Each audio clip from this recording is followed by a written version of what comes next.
This afternoon, we're listening to the live testimony of two beloved friends who have traveled here in order to tell their stories, give their testimony to this Judicial Commission of Inquiry. We welcome them greatly. I will give a very brief introduction to our first key witness. This is Kristy Allen, who's flown in from the United States of America. Kristy is a former highly awarded female vocalist in the Mormon Church.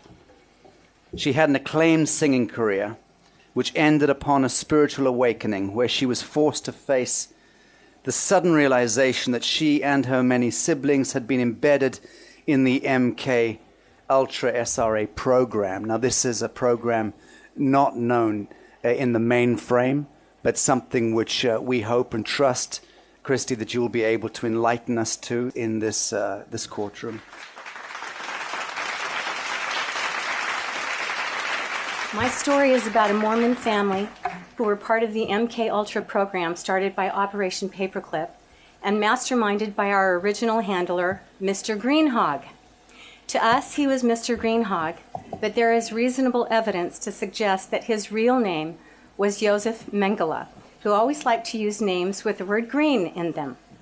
My family were used as entertainers, child pilots in wars, medics, special messengers, high-priced call girls, presidential models, sports figures, and international spies. There were 13 children, and then my mother raised one more. This story is about generational incest, abuse, CIA kiddie porn distribution, and satanic ritual families that have no idea what they are involved in on a conscious level. It's about mind wipes, controlling those that have the most to offer. It's about how the priesthood, sacred societies, Freemasonry, and a satanic pedophilic agenda is widely used to control governments, religions, and local police to do their bidding. The darkness loves to hide behind the light. So it may shock you to hear about a Mormon bishop that tried to rape a friend of mine right after she got married. And this was the same high-up Mormon priesthood leader that later officiated in a satanic ritual where he almost got away with raping, killing, and offering my sisters up to an unknown god in the Salt Lake City temple. But it's also about the power of love and acceptance and trust. It's about one woman's search for answers and healing, and the story of how she found her true love. He's in the audience today, and I want you all to know that I would never have made it to this moment in time without him. Thank you, Dean. Dean's astounding work talks about the language of the body's organs and glands. The colon, for instance, is about eliminating that which no longer nurtures us, which is a function of hatred. If we stay true to our spirit, we figure out how to eliminate what no longer nurtures us, and the hatred goes away. Another organ lesson for me was about the thyroid. The problem with all thyroid issues is when we have the inability to correct personal justice, which creates the emotion of anxiety. Anxiety is just a warning sign telling us that something is not right, so we can correct it. But if you can't or won't do anything about personal injustices, you will take on a drag that causes you to be numb or disconnects you from that warning signal about what doesn't feel right. And that is what Dean and I call the dragon. So where does that leave us today? Today, victims are blamed and perpetrators are let off the hook or ignored. There's a fuzzy line between them. Even children are blamed for being raped in some sicker circles of society. Dean says there is no limit to the perversity of the dragon, and this needs to be corrected. When my father went to prison for his crimes, there was a collective sigh of relief for the thyroids in our family. The perpetrator was finally in a place he could not hurt us or any other children during that time. He was the guilty party, and we were the victims. Society came forward and by putting him in prison, showed us that and made this right. It was a public clarification about who was guilty and who was not. But he was a victim too. So this is a tricky subject. However, when it comes to killing a child, there is a line that is crossed, and even the worst perps know it. Today, I speak for all victims of a nameless, faceless perpetrator that still hides behind ruling elite families, secret societies, governments, and religions, all providing a cover for the most heinous crimes on the planet. And what doesn't feel right to me is that these crimes, for the most part, still await punishment, and only when appropriate punishments are allowed will both victims and perpetrators be allowed to heal. Dean said that telling the truth is the greatest human trauma because it has been punished over the centuries more than anything else. So everyone has this in their genetic memory and are triggered whenever they do it, which is why so many keep their experiences to themselves. I began telling my story in 1998 under the pseudonym Sue Ellen in a series called Phoenix Undead Part 1 and 2 by John Quinn, who published it. Since sharing it, I've lost a 20-year singing career, lots of money, my health, and my home in an illegal foreclosure just this last December that left us homeless. My thanks to our dear friend Jenny for getting us here today and believing in me and what I have to say. My sister Nancy tried to tell and was shamed and got sent away to Aunt Daisy. My sister Dawn tried to tell and got sent to a Catholic convent with bars on the doors. Priscilla tried to tell and went to CPS. Irene witnessed a rape of her sister, and she took a gun and shot herself in the stomach. Pamela tried to tell and divorced herself from all of us for over 20 years and couldn't bring herself to attend my mother's funeral. April tried to tell and got her children taken away and put in prison, trying to get them back. So I applaud my brave sisters for coming forward and having the courage to tell me their stories, and I apologize to them publicly for not really hearing them or believing them at first. The first sex abuse story I heard in my family was from my oldest sister, Nancy, who was 16 at the time, who told me that she had to leave home because my dad had fondled her breasts and tried to have sex with her. She said that she told the bishop, and he told her to keep it quiet so as not to break up the family or hurt the church. I kept Nancy's secret and didn't even tell Mom or the bishop that I knew, which was kind of heavy for a 10-year-old. But if Nancy's story was hard to believe, let's just say that it was impossible for me to believe my closest sister, April, when her memories began to return. She talked about secret rituals and babies getting their hearts eaten and stuff that made me think she just needed medication or had maybe watched too many vampire movies. So April and I were best friends, and she told me everything, which was the problem. This is April way back when, and here's a picture of her when Bill Clinton was turning her into a high-priced call girl. Then 10-year-old Dawn started running away from home after being gang raped. And this was in a little town in Santa Maria called Santa Maria, or a little town called Santa Maria, California. And Priscilla was sent to a foster home because Dad had mistaken her one night for my mother and slept with her. Now, she was only 14 at the time. Dad wrote me from Hawaii months later on a little old paper sack saying he had woken up from having amnesia, and I believed him. I begged the judge to forgive my dad, and guess what? He did, asking Dad to never do it again. In 2002, when my brother died, a sister attending his funeral told me that he molested her often as a child. He would promise her $10, molest her, then steal the money back from her. April came in when Dawn was telling me what happened and said, "Oh, yes, he did the same thing to me." I was so mad I couldn't even see straight at the funeral. He was honored as a high priest before he died. And I thought, what the heck is wrong with this family and this church? I needed answers. I was 42 in 1997 when I saw Kathy O'Brien speak. There were only 13 of us in the audience at the Little America Hotel. I had just had a hysterectomy and could barely get out of bed, so I wasn't going to go. Until I had a heart prompting that was very strong to go hear her speak. And I literally put on a robe and I got in my friend's car and we went. Kathy and I talked afterward, and she told me that she remembered me and my family during her Mormon MK Ultra days, which later explained Alex Houston's brief history with our family in our county fair days, and that was a stunner. But finally, my sister's crazy stories began to make some sense. because I'd heard them all before. But the next day, I called Dawn first to apologize for not believing her when she first told me about being in the military. I asked her to again repeat what happened to her and told her that I would believe her this time. Enter Operation Mockingbird. When my sister Dawn joined the Army, she was on a base where enlistees became Hollywood stars.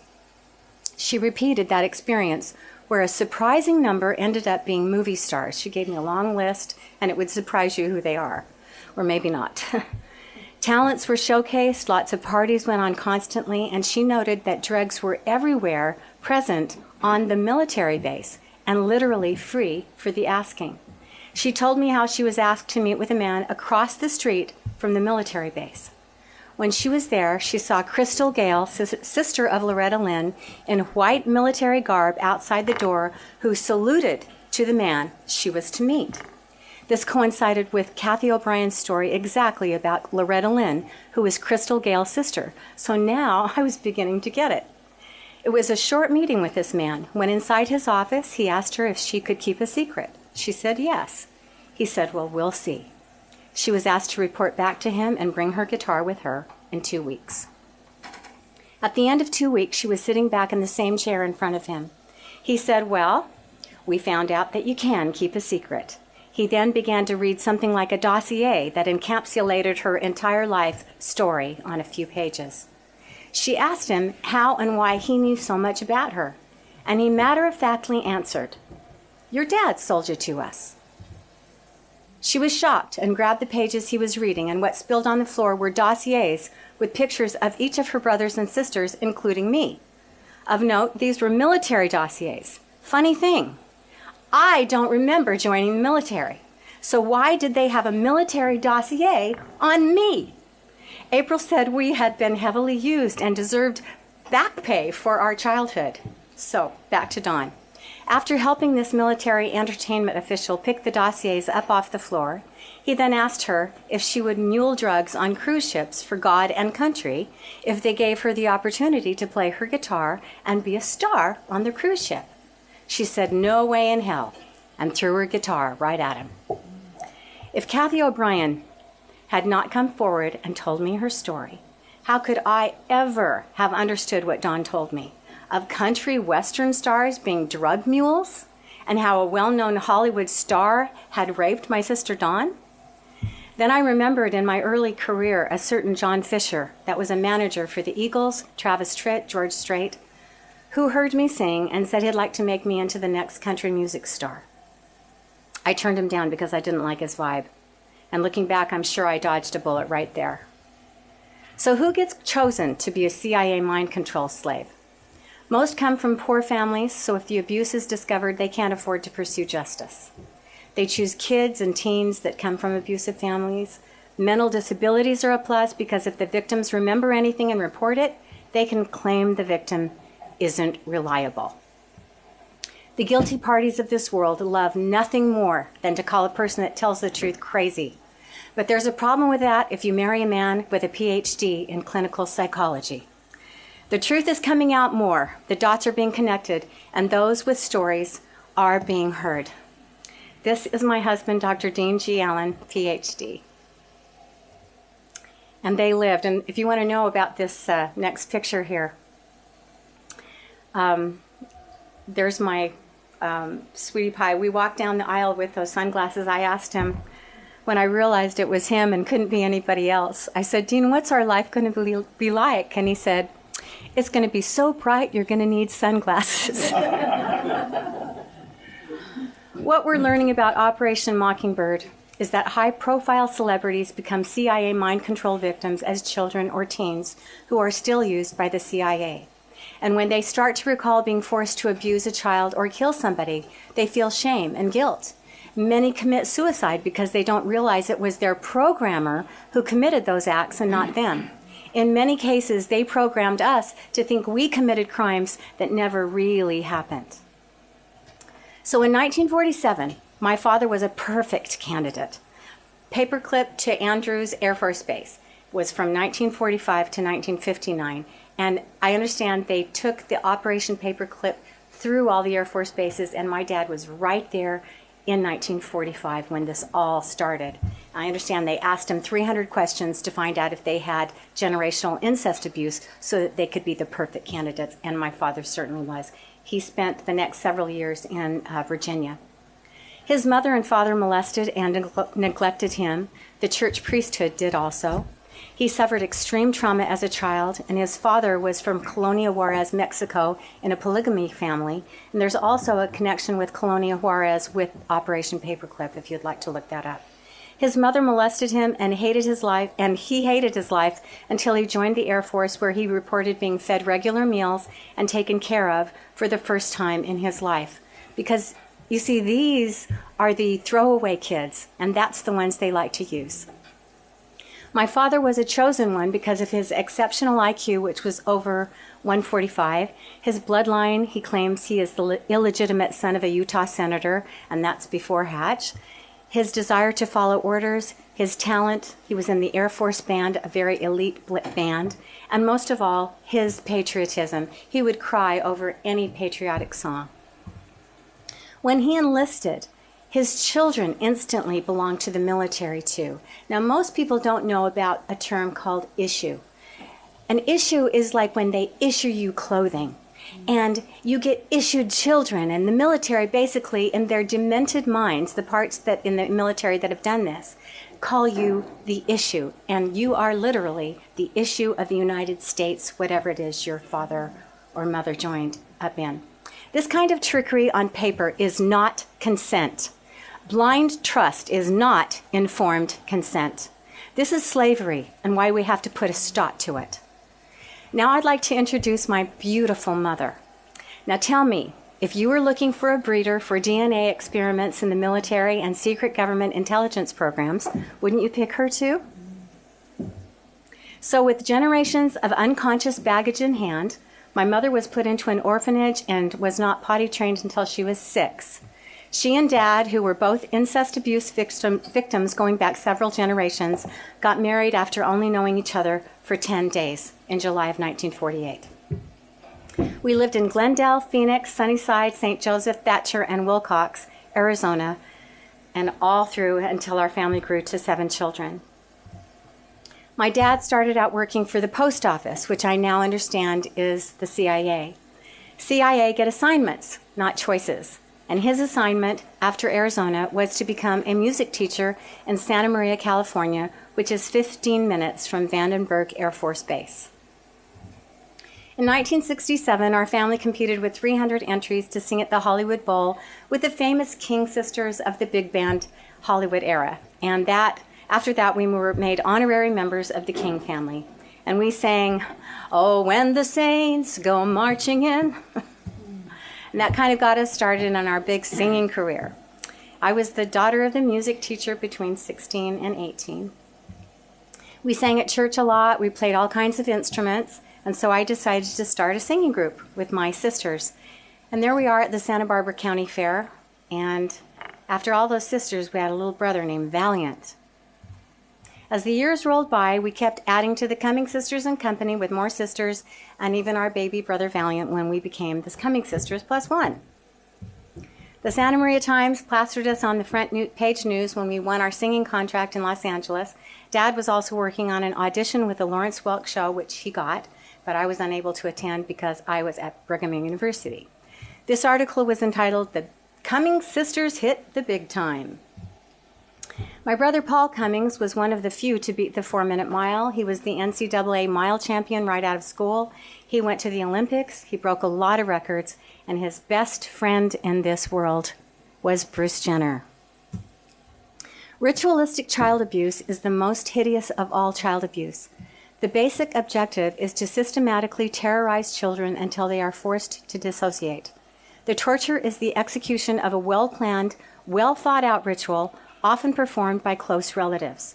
The only escape for the children is to dissociate, where they will develop a new personality to enable them to endure the abuse. This new personality is very helpful to the abusers. Once the abuse is over, the core personality is not conscious of what happened. Dissociation also serves the purposes of the occult because the children have no day-to-day memories of the atrocities.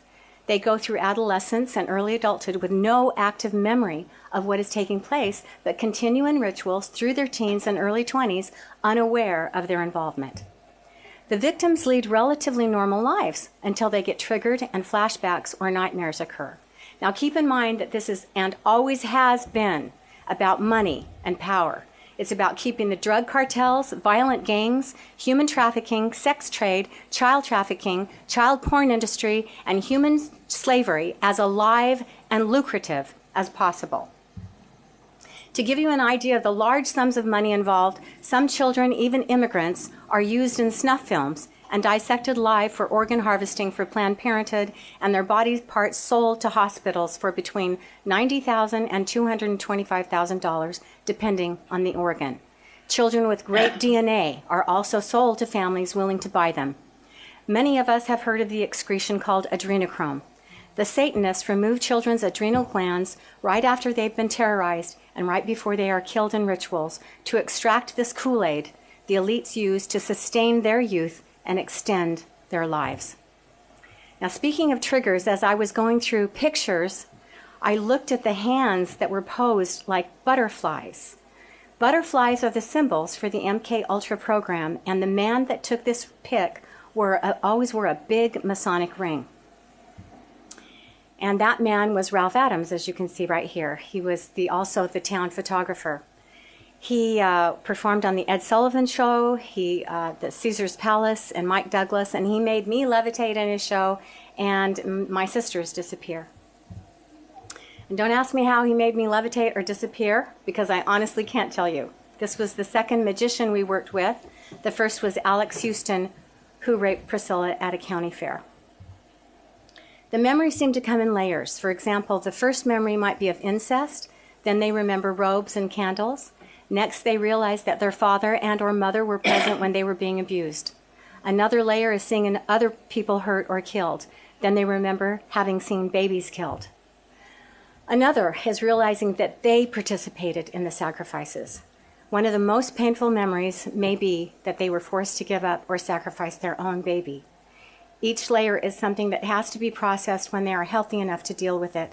And sometimes the memory is as fresh as if it were happening in the moment, as the trauma relive explodes into the present moment. This is what happened to my sisters when their memories resurfaced, sometimes right in front of my eyes. They would get severe headaches, body pains, and they would often throw up. And then they would call me. I guess I was the family therapist starting at 10 years old. In the late 80s and early 90s, our memories began to resurface. And this is my little sister Pam, you haven't seen her yet, and all the way back to my mother and my grandmother in the back. When the story started, they kept coming, and it was all really, really hard to believe. By 40, however, I concluded that if one or two of my sisters were remembering these things, I could just write it off. But at that time, I'd already studied this for 25 years, and as a healer and researcher, I'd heard over 50 other stories that were all as crazy as what my sisters had told me. And with disturbing clarity, I was figuring out what was going on. When I was 52, I finally felt safe enough myself, with some expert help from my husband, Dean, to finally recover the following memory when I was a little girl. I was heartbroken when I was forced to accept my sister's story as true. I remember being really young, like 5 or 6. We lived in Wilcox, Arizona.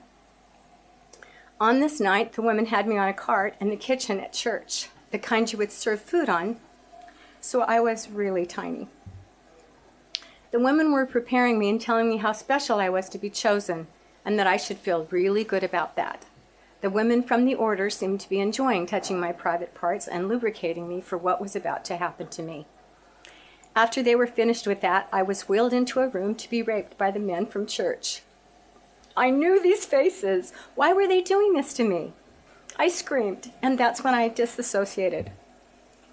Next, I remember hovering over my body, and for some reason, I was allowed to connect to those in the room and could feel and hear their thoughts of the men who were there.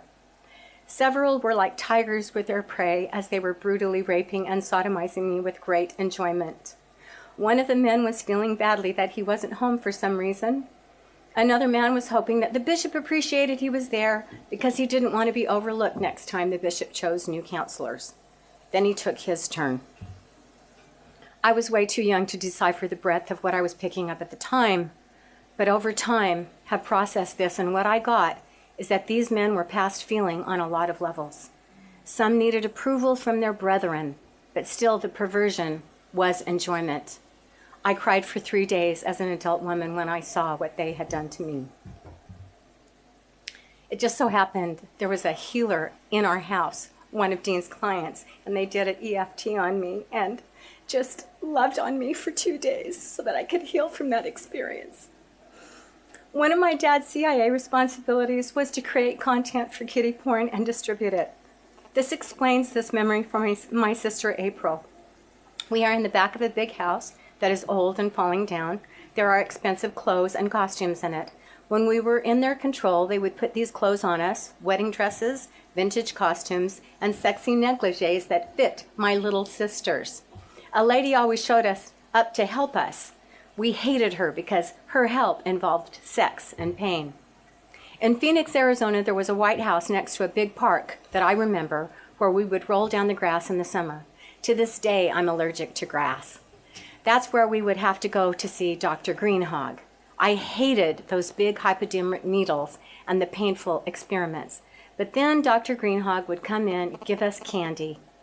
April said, I think we proved some of their mind control methods unsuccessful because they could not fully control all of us. We often escaped and would run out into the park. Dawn, Priscilla, and I often took our cues from Wanda, who lent us part of her ironclad will. So back in 1971, I was 16 years old and my sister Dawn was 10. She had just been gang raped. After that, my brother and dad had a terrible fight, the worst thing I had ever witnessed. I later found out what it was about. It was about who was going to have sex with her. My brother left home and joined the Army right after that. My brother tried this again later on in her life when in her 30s, and she told me what he was up to. And we were going to have a family reunion. And so before the family reunion, I went to his apartment with my sister. And I told him that if he was going to continue on with this, that he was going to do it over my dead body, and I got beaten up too. He now writes porn for top magazines. Dawn kept running away because she obviously didn't feel safe at home. To solve this problem, it was decided that Dawn needed to be taken to Los Angeles 4 hours away and put behind locked doors at a Catholic convent with bars on the windows. And I'm thinking, look, we're Mormon. Why is she in a Catholic convent? Mom, Dad? I remember thinking the worst that could happen to Dawn at a Catholic convent was becoming Catholic. The Mormon church had foster homes, so I asked my mom why Dawn was sent to that place, and her answer was, oh, well, the bishop told us to. April and I were allowed to visit her. We were shocked by the bars on the doors and windows, but even more disturbing were the special rituals she had to endure, one of which left her with a rose necklace around her neck. This was no longer our Dawn. She had a flat affect. And it was like, where's my sister and what have you done with her?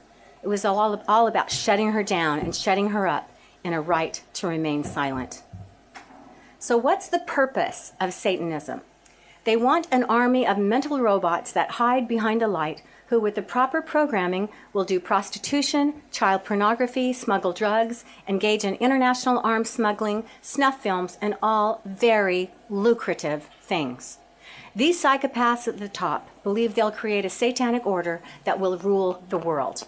At a high level of the U.S. government, there was support of this kind of thing with Operation Bluebird, Paperclip, Mockingbird, and of course, MK Ultra, still going on today.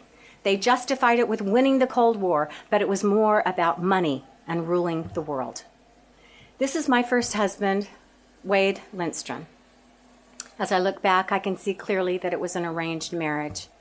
As Wade and Wanda Lindstrom, we did a few hymn albums with the Juilliard-trained pianist Marvin Goldstein, set to a Celtic feel that went over really well with the Mormons. I placed highly in international songwriting competitions, had a radio show for 3 years called The Sounds of the Sabbath, and my CD album collection grew and was selling all over the world. And eventually I was named favorite female vocalist. It's kind of like the Grammy Awards for the Mormon Church. My husband was also part of my later career, and we began also doing albums together. Now, his family was all boys and mine was all girls. He had one token sister, and I had 4 sisters and 10 sisters, or 4 brothers and 10 sisters. And I guess the Illuminati goal was to connect one ritual family with another. His father ended up molesting the granddaughter, and he is dead now. I was married to Wade for 25 years. I couldn't have children, so we became foster parents of 8 children. I also wanted to mention that his father was a member of the Mormon Tabernacle Choir, and he told me that he was part of 2 branches of the secret government. And I thought, how convenient, as I look back, that he would be going around with the Mormon Tabernacle Choir all over the world. At the same time, he's a part of 2 branches of the secret government. So one of my kids had been chained to a bed from the time he'd been born and sexually molested by his mother and brother to age 6. And that really helped me to understand as a foster mother what happened to my father. I had heard similar things in my own family, so being a foster mother helped me grasp the patterns of what went on in my own family and contributed to my own healing. I later accepted a calling to serve in the Utah State Prison System in the Relief Society, where I learned that 98% of them were abused. I was assigned to the bridging committee, where I was often went to the bishop storehouses for food for the women that were leaving prison. And I found out later from Kathy O'Brien that the bishop storehouses churchwide are also used to distribute drugs, kiddie porn, etc. So going back, I'm 14 in this picture at a girls' church camp officiated by priesthood leaders. And notice our military outfits.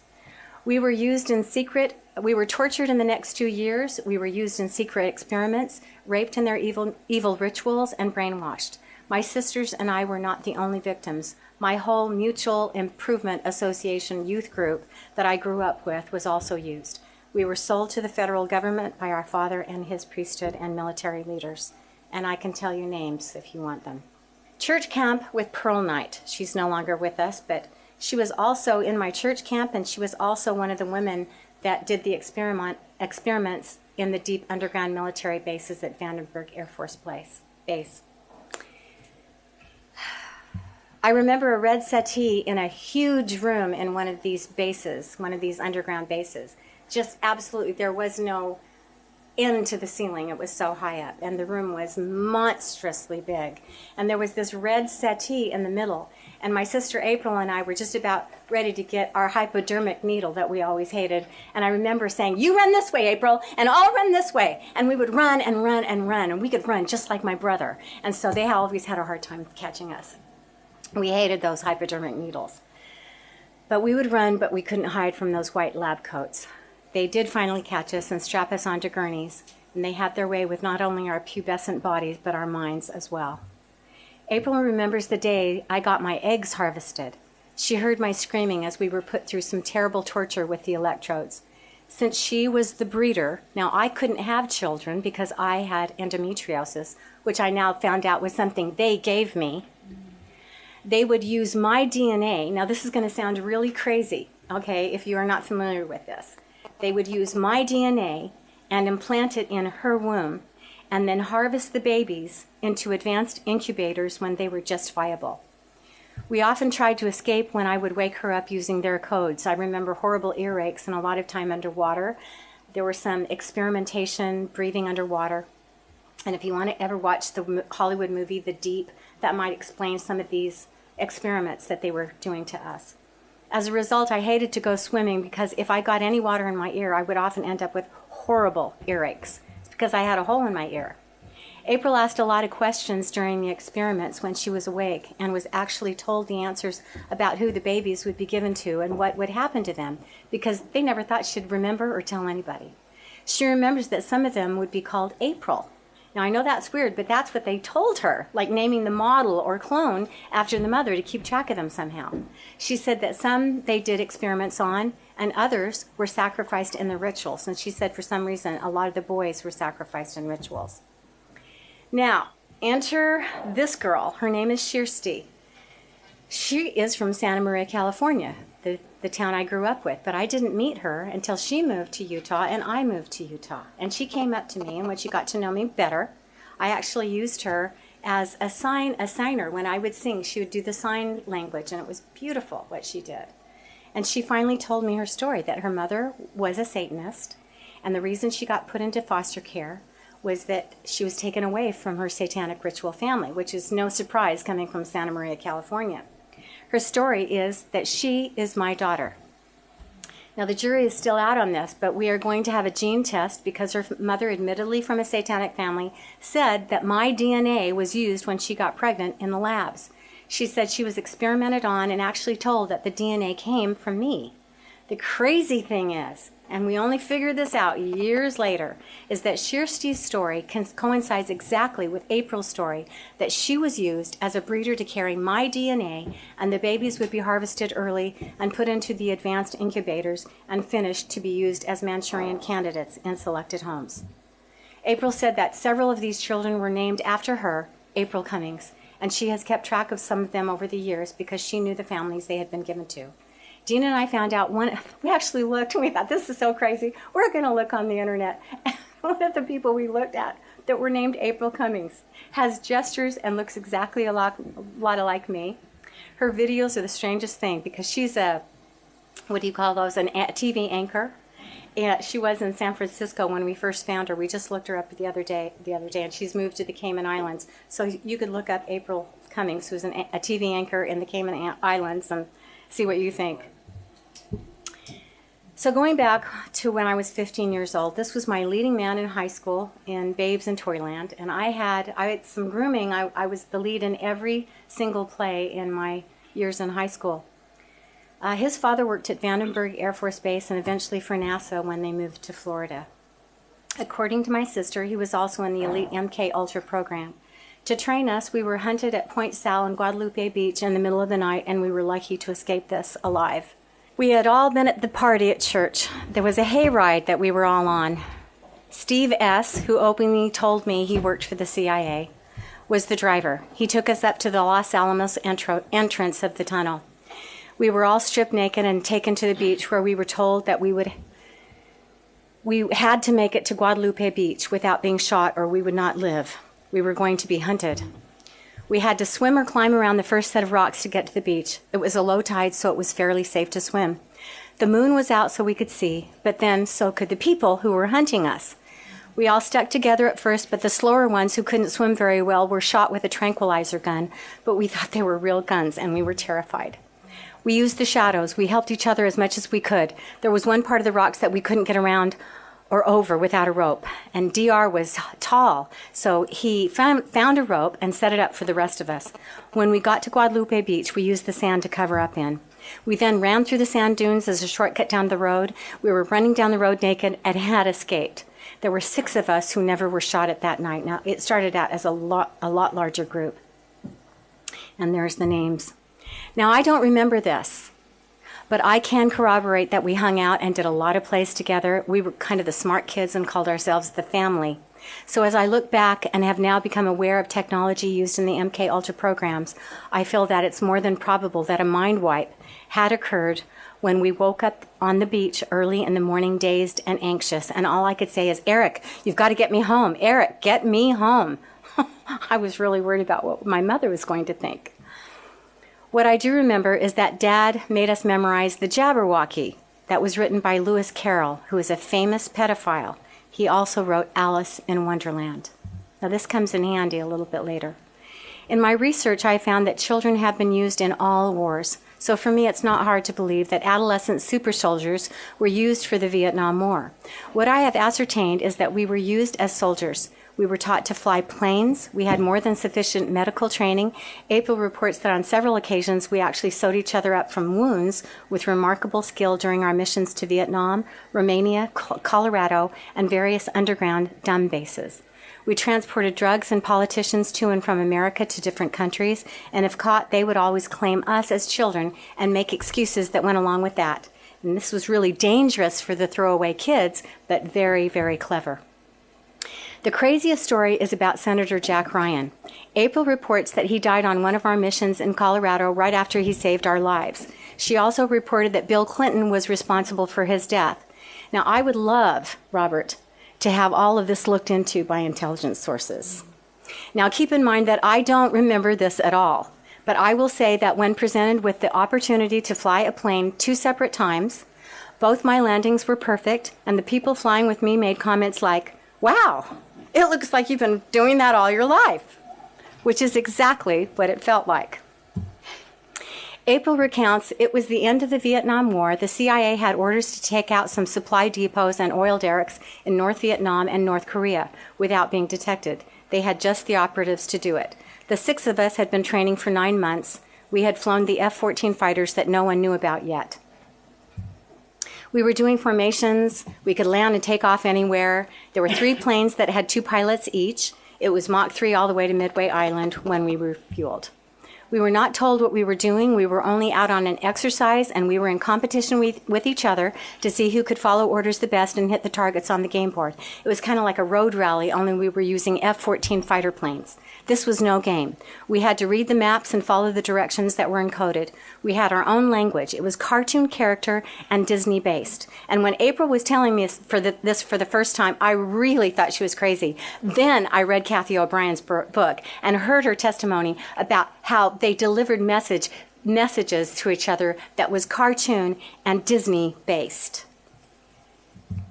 So over the years, as I became more aware of things like pedophilia used to trap politicians, deep underground military bases, the uses of children in these programs, secret societies, and the evil nature of those in power, I became more open to the possibilities that these things did happen. Families involved are rewarded for making their kids into stars and even winning local beauty contests. Which brings us to my next achievement, which I thought was my achievement. Right after our stint in the military as children, I was encouraged to try out for the junior miss for our little town of Santa Maria. I had good grades, and anyway, several of my church leaders told me I should do that. And in 1971, I was crowned the junior miss and flew to Santa Rosa, that just happens to be, as I look back, by Bohemian Grove. And we were supposed to sit at lunch with all these old guys. Of course, and I got to sit next to Charles Schultz, who wrote the Charlie Brown cartoons, and he was kind of shy and kind of sweet. That year, I also won a scholarship in theater to Brigham Young University, so it was a big year for me. And the following year, they had a big deal at the Ethel Pope Auditorium for me, and that was the year my sister April was also competing for the Junior Miss program. At the state level, I won the Physical Fitness Award, where we danced Take Me Out to the Ball Game with baseball bats to choreographed routine. And my brother had just won the NCAA Mile Championship, so it was a big year for our family. And I have to wonder, what on earth did my father do for us to be involved in all of this? April told me that the programmers were hardest on me because I was so strong-willed, hard to break, and couldn't be hypnotized. She remembers seeing the electrodes they put on me and the pain they would cause me every time I defied them. She said that my reward for compliance was to become the next Junior Miss pageant winner. They were going to use me to spy for them on an international basis. She said we both proved to be unreliable candidates until they put an advanced implant just under the skin in our heads called a cap. At first, they were in our teeth. After that, they did use us for a mission to Romania, where we delivered messages to top brass there behind the Iron Curtain. This was during the reign of terror under the Romanian president, Ceausescu, with our college choir and sponsored by the Reader's Digest. Which brings us to Nabisco. My dad had many different jobs. He was a music teacher. He did lots of music lessons after school with parents that trusted him with their children. And during the summer, he had a job that sold biscuits here in England, or cookies. Nabisco, I've since learned, is a CIA front. My dad was a cookie salesman and would also stock shelves on the base, Vandenberg Air Force Base, where we got to help. This was our time to go with Daddy in the car, and just one-on-one with a big family. It was a big deal to be able to be one-on-one with Dad. I remember getting there, but when we left, I always remember going through the date. The style would go up, but it would go down, and my dad would have to show his military pass, which I think is very interesting. But I was always super, super tired, apparently from the drugs they gave me. Each month when my period came, I was rushed to the hospital where my doctors would give me Darvon or Darvocet for my endometriosis, and I would sleep for days just to recover from the pain. And you guys, this pain was absolutely horrific. It was not normal pain. It was like, shoot her up. My doctor, Karamitz, they would take me in. My mom I would get a phone call. I would have to call her immediately. They would take me into the back, and they would give me a shot just so that I could survive the next couple of days. And as I look back, who knows what happened to me during the time I was asleep for those couple of days. April said, the ritual sacrifices happen more often than I ever want to know. I hope that is the worst memory I have to endure. We were copulated and sodomized after some of the rituals. They liked it when the girls were on their periods so they could taste the blood. This is the same group of people I encountered in the basement of the Salt Lake City Temple. As John Rappaport said, people need to understand the history of the madmen and murderers within these professions who were content to use torture in the name of science. The psychiatrists who later went to work for the CIA and the MK Ultra program were devoid of conscience. Any experiment was a good experiment. Human beings were useful subjects and is still going on today. This is the useful subject, my poor mother. I never knew my mother when she wasn't depressed, a condition that Dean calls a deep pressure that is unexpressed.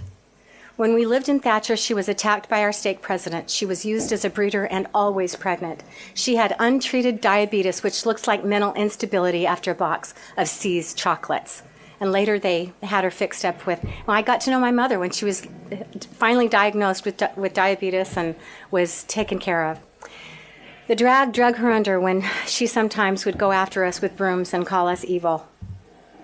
After a horrific life plagued by diabetes, my mother chose not to go back on dialysis after 8 years. She died 2 days after that. Immediately after, I started getting heart promptings to get my sisters together and start talking about what happened in the temple. I think Mom wanted us to compare notes. I was 17 years old and had just graduated from high school. There's the Salt Lake City Temple in the back. Dad was going to the solemn assembly in place of the bishop for some reason, which was very strange. At the Utah State Capitol building in 1972 for the solemn assembly. There's that picture. So in March of 2000, I got my sisters in the same living room and said, it's time to talk about what happened in the Salt Lake Temple. Now, April and Priscilla had been mad at each other, so what followed was kind of a miracle. April began to talk. Then Priscilla finished her sentence, and then Dawn contributed, and pretty soon they were all talking at once. Dawn was hiding under the furniture in the living room. They were crying and hysterical, and it was everything I could do to calm them down. What I pieced together from their testimonies that day is that in October of 1972, we were to sing in a regional children's choir for the Saturday morning session. My little sisters, Dawn and Priscilla, had gotten lost just before we were to sing, so my father sent April and I to run and go find them. We heard them screaming when we ran down some tunnels under the parking garage to the basement of the temple. When we got close to the screams, we heard a newborn baby crying. The baby suddenly stopped crying as soon as we got to the entrance room with a big red poinsettia on the floor, where we found our little sisters. 8-year-old Priscilla was being placed on a black altar with a red tablecloth. We were frozen in fear at the door when we realized that a man in black and red robes, similar to the white ones worn in Mormon temple ceremonies, was cutting out the heart of the little baby we heard crying. We knew that this man was a high-up leader in the church even then, but who eventually became the prophet of the church. This man recently died. He held a jeweled dagger as he held the lifeless body and tiny heart and took a bite out of it. April and I had seen enough. Dawn had found a hiding place under a piece of furniture, and while I was fetching Dawn, April grabbed Priscilla and said, "Those are my little sisters, and you can't have them." Bullets whizzed past our heads as we ran, but we somehow made it down to the end of the hallway without being killed by the men in dark suits. Spencer W. Kimball was not yet president of the church. He was the following year. He was a family friend from Arizona and the brother of Alice Nelson, who was my mom's visiting teacher when we lived in Arizona. He was not the man inside that temple, by the way. He was at the end of the hall. Miraculously, he was right there at the end of the hall and told the men to stop shooting and said, "Leave them alone, they've had enough." They hypnotized us when we were in the elevator, and since we didn't have enough time to get into our proper seats, we sang right where they put us as if nothing had happened. You may ask, why do these people do this to children? My husband's conclusion after thousands of clients is that these people are kind of dead inside, and the only thing that makes them feel anything sexually is perversion. The worst kind of perversion is hurting kids, so these folks have to hurt children in order to feel anything. And the saddest thing is that research indicates that the highest porn subscription rates are from Utah. Right after the incident, both April and I tried out for the prestigious Sounds of Freedom. That's April and I there in the middle. April and I were a featured duet and got to sing You and Me Against the World as a sister act. We toured areas where a lot of deep underground military bases were located, the Four Corners area, Albuquerque. We also visited Carlsbad Caverns. In a secret chamber in the caverns, April recalls another bloody ritual. I worried so much for the little kids that were still at home with Mom and Dad. I felt him go over the edge during this time. Looking back after I left home and got married, Priscilla was raped by Dad. Christopher was beaten and sodomized. Pam and Andrea were preyed upon and groomed, and Roberta got pregnant at age 15. There's my brother Christopher after he had been severely beaten. Pamela began to date a guy when she was 17. Pam said Dad was actually jealous of him. Mom and Dad were staying with me after Dad got out of prison, so out of curiosity, I asked him about that.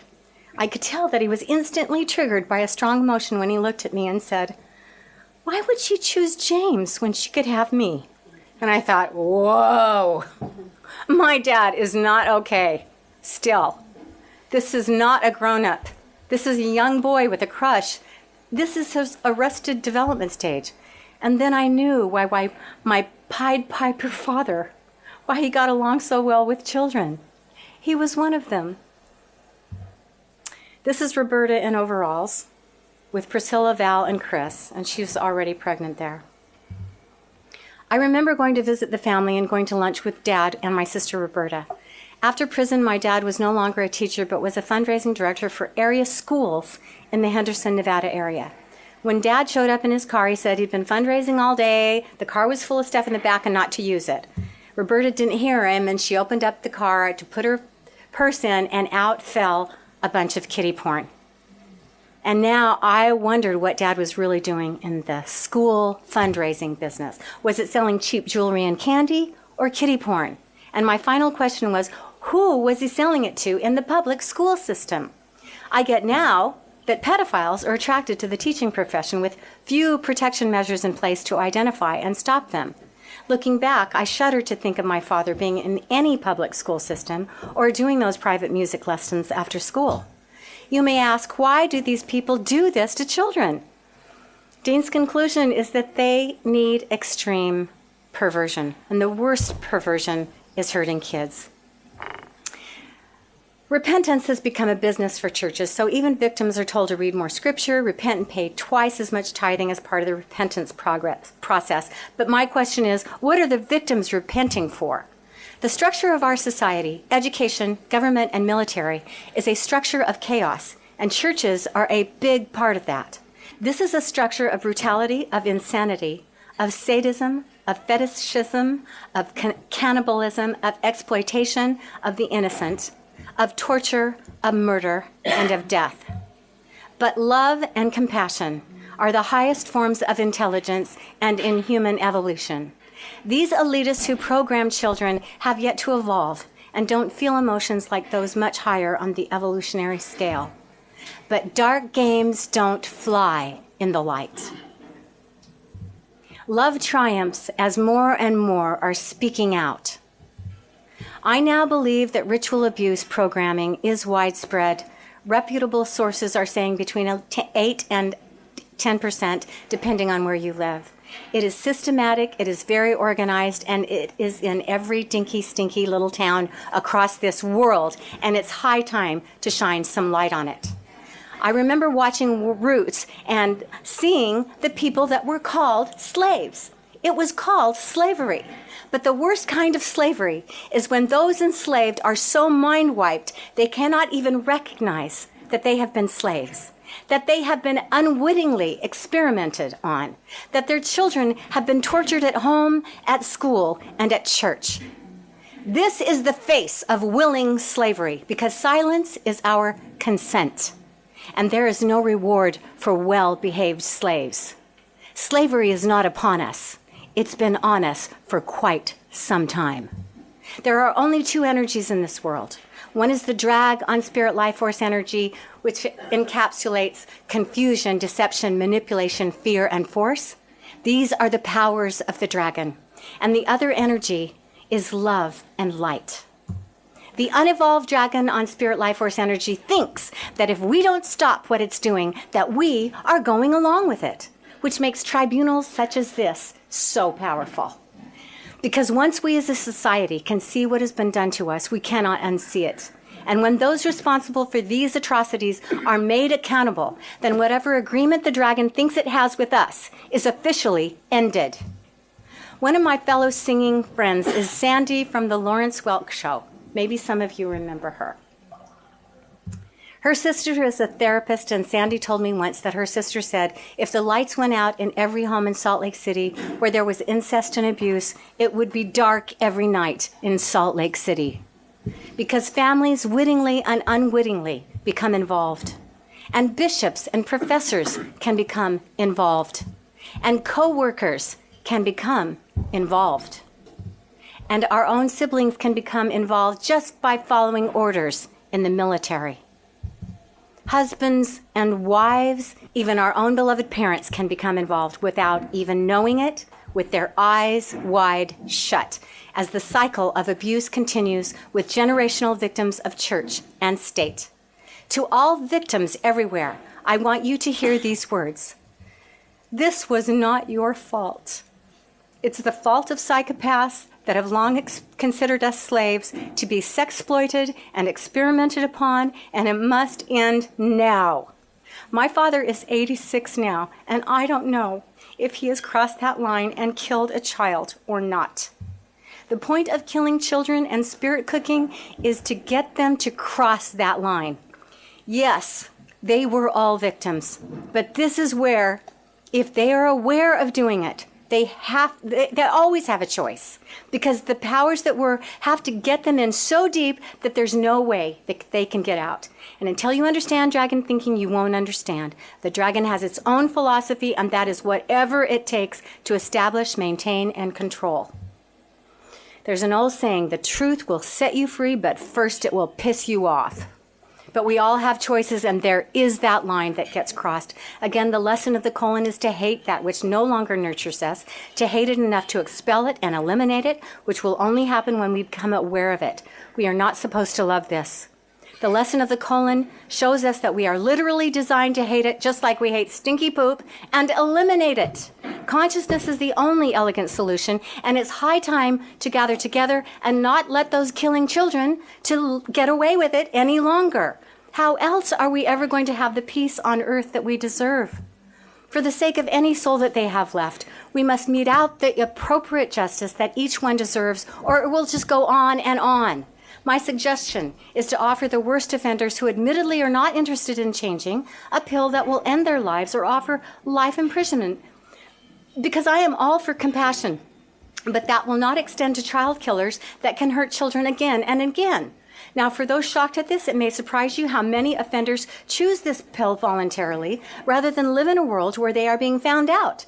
The dragon hates the light. The dragon plan is to shatter trust, to create a system that can do this automatically and generationally, and to control those with the most to offer. Psychopaths love the light as long as they can control it, use it, abuse it, and own it. That's what pedophilia and child abuse is. Meanwhile, untreated pedophilia leads to wolves in sheep's clothing, and the sheer numbers of victims is staggering, and these people are only discovered after harm has been done.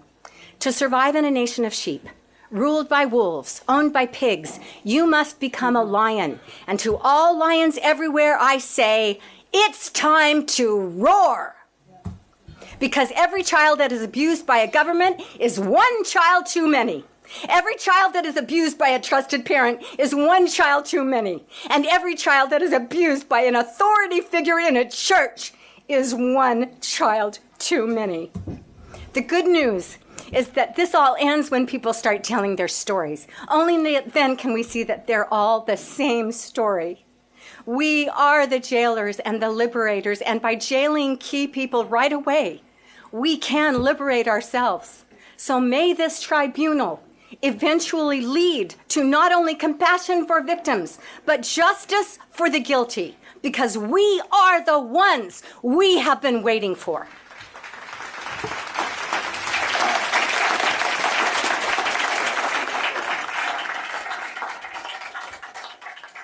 Rather than have three questions, this is a collective question, and it's directed not so much to you, Kristy, but to Chief Counsel here in relation to the role of the Central Intelligence Agency.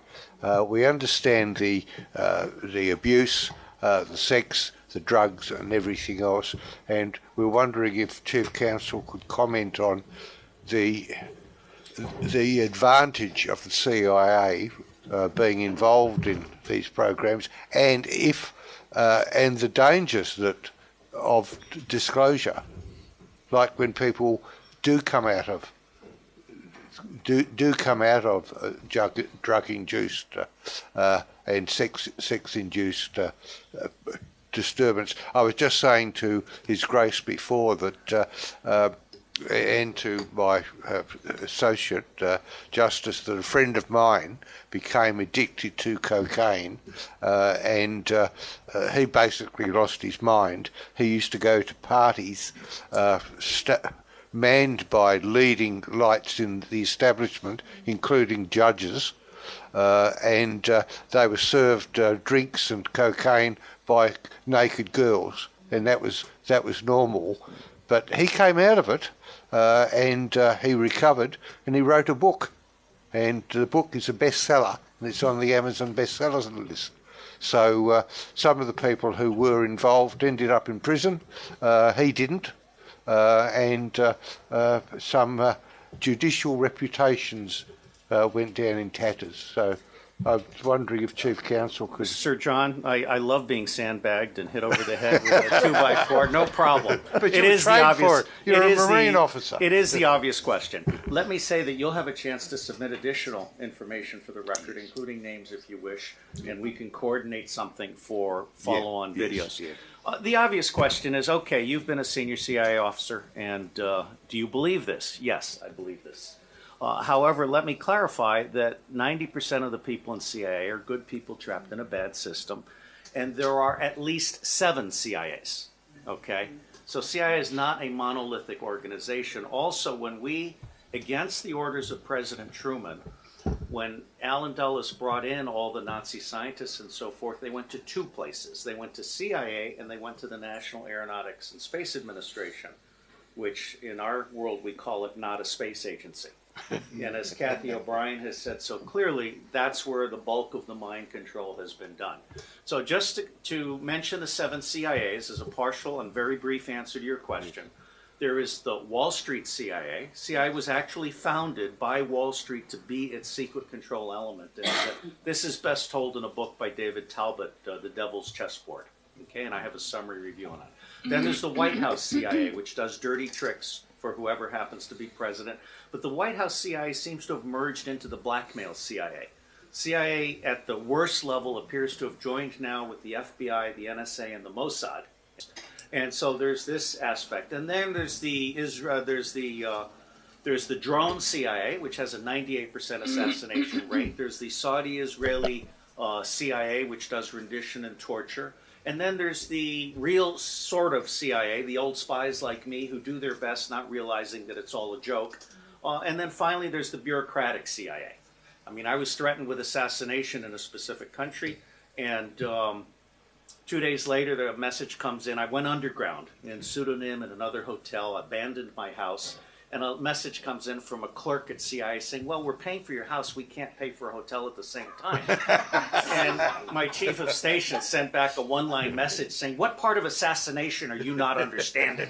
Okay, so I've been there. And the bottom line for me is that the bulk of CIA is honest and worthless, and that 10% of CIA that does great evil needs to be rooted out.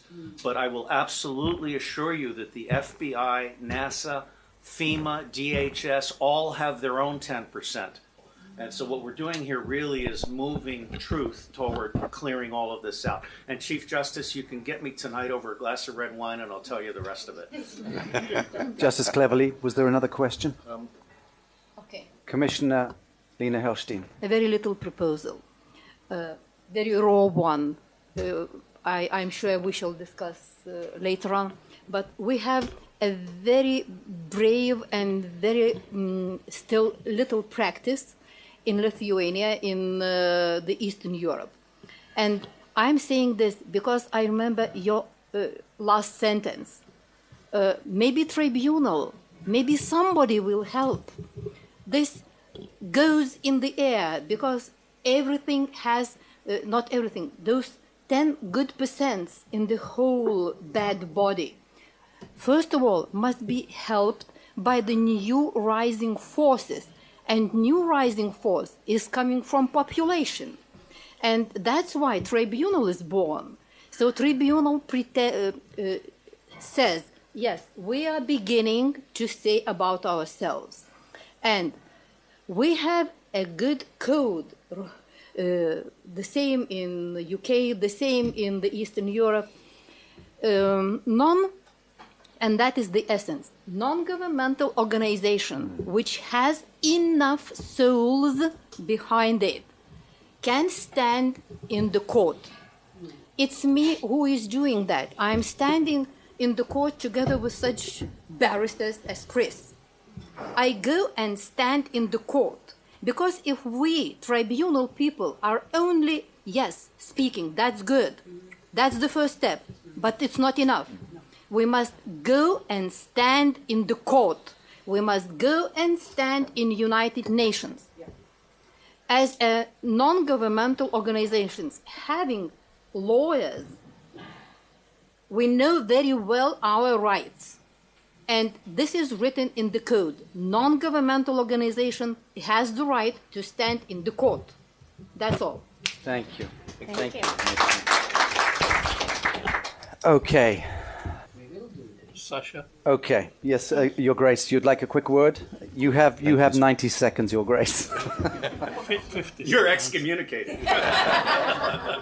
50 seconds. Thank you. Kristy, thank you. Just one question. I mean, how long did it take you until you woke up? And was it fear or shame that caused you to wait so long? It was righteous indignation. Maybe that's what I would call it.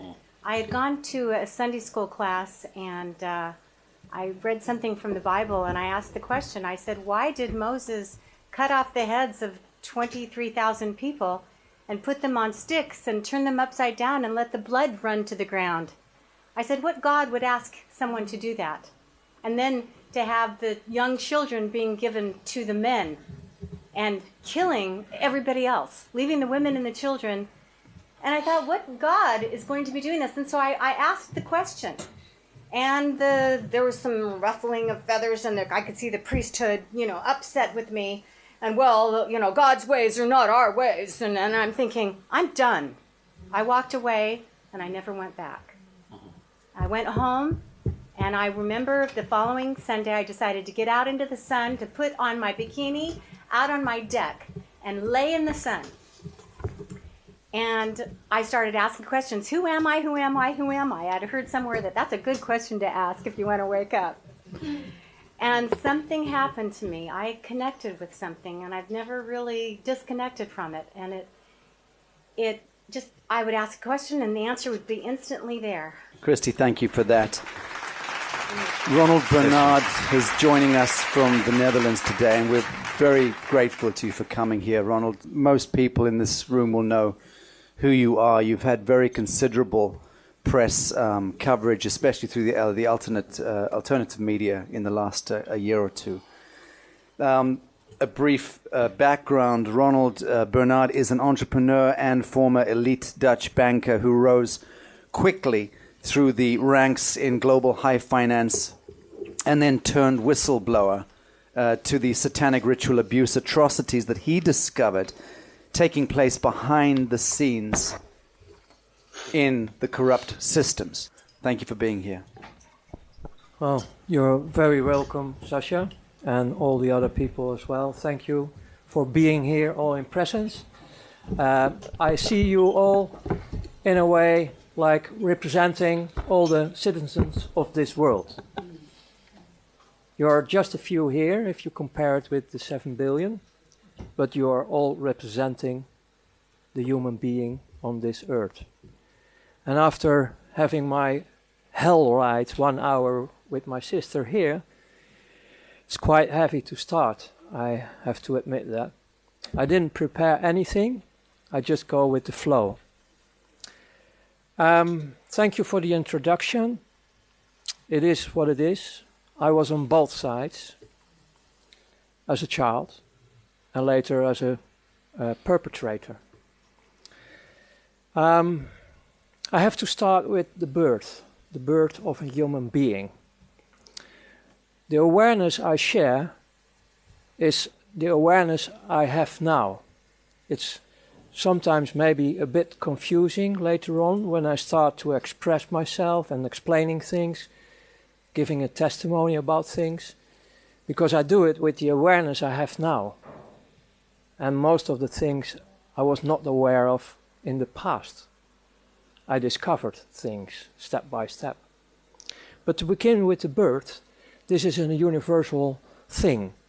It is when we are born, I start to discover we are so connected with the source of life, what I call the creator of heaven and earth. We are pure. We are manifesting the God, being the son or the daughter. We are the light. On the moment we arrive, everything is fine. Okay, there are always exceptions that you can say, okay, there is a malfunction in the body, nobody is perfect, and so on. But the light is there, it's manifesting. Then we enter the program of this world. And this is not a new program, it's a very old program. It's a Luciferian program. That means they start to raise us up through our beloved father and mother, if you have one, in a program to end up in the slavery system we have. Because we are just a source to use. We are the value, we are the light, and they want to suck it completely. Like screwing the orange completely, sucking everything out, throw it away. Once they call this the American system. You consume it and you throw it away. And that's what's happening on this planet. It's going through your parents, they love you, they want to take care of you, they put you in the vaccine programs with a lot of chemicals to damage your immune system. It's in the school system, it's everywhere to be the perfect slave. There is another thing, and that's more about my story. When I was born, just a bit later on, I started to discover that I was born in a family with a father and mother who were heavily damaged during the Second World War. So these were not real developed people, they were heavily damaged. And because of that, my first 9 years on earth were that heavy that I start to realize that if there is a heaven and earth, I was born in hell. Because it was not heaven on earth at all. It was hell. My mother was not able to defend me. And my father figured out that he couldn't hit my mother. She was so heavily abused and damaged that it doesn't matter for her. So to hit her, I was the firstborn. Because he knew that my mother, for the first time, was able to love a human being, and that was me. So the best way to hit her was hitting me.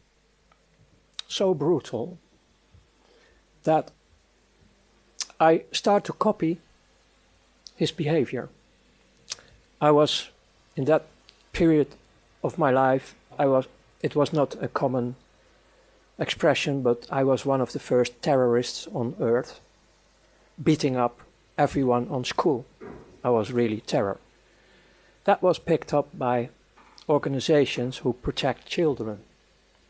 So there was an investigation coming up.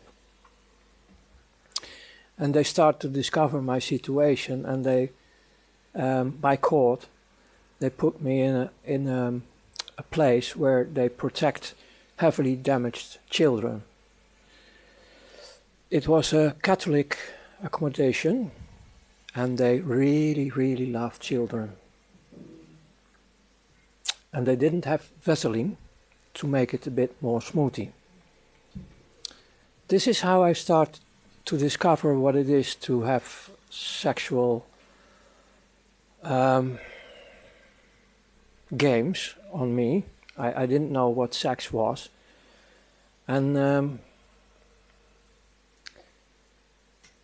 they did this for 2 years. Very intense, not only with me, but it was with all the children.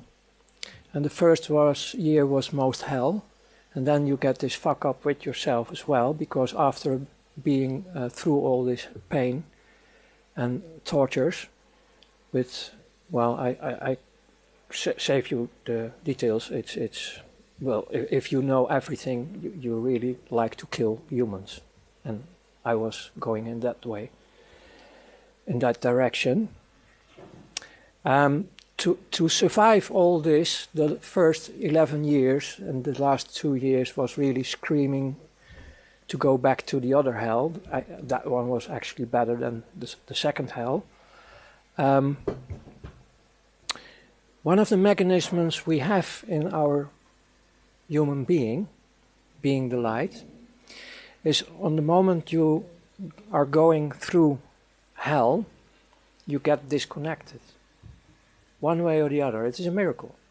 So your body is still moving around with everything they are doing, but you're not there. You are there, but not there. Disconnected. That's the way how we survive all this horror. Even they put plastic bags on you and you're choking, and no. Sometimes you go out of the body and you see yourself. It's the way how you start to develop being sensitive in other dimensions. Actually, on your way home, back to the source. When I was coming out of this 11 years, I was completely an adult. An adult who was back inwards, locking myself up in an atomic bunker, not having any attention to be damaged once again by humans. And I was full of hate, meaning full of poison. And I was ready to go in this world to destroy every human being I can get a hold on, a grip on. So coming out of this mess, my mother was in the meanwhile divorced. She was left alone in a little caravan, hungry. I started to take care of my mother in a strange way, because she was also betraying me. She couldn't save me. So actually I'm a bit fucked up in the past, and later on in life I need really healing, and I'm healed.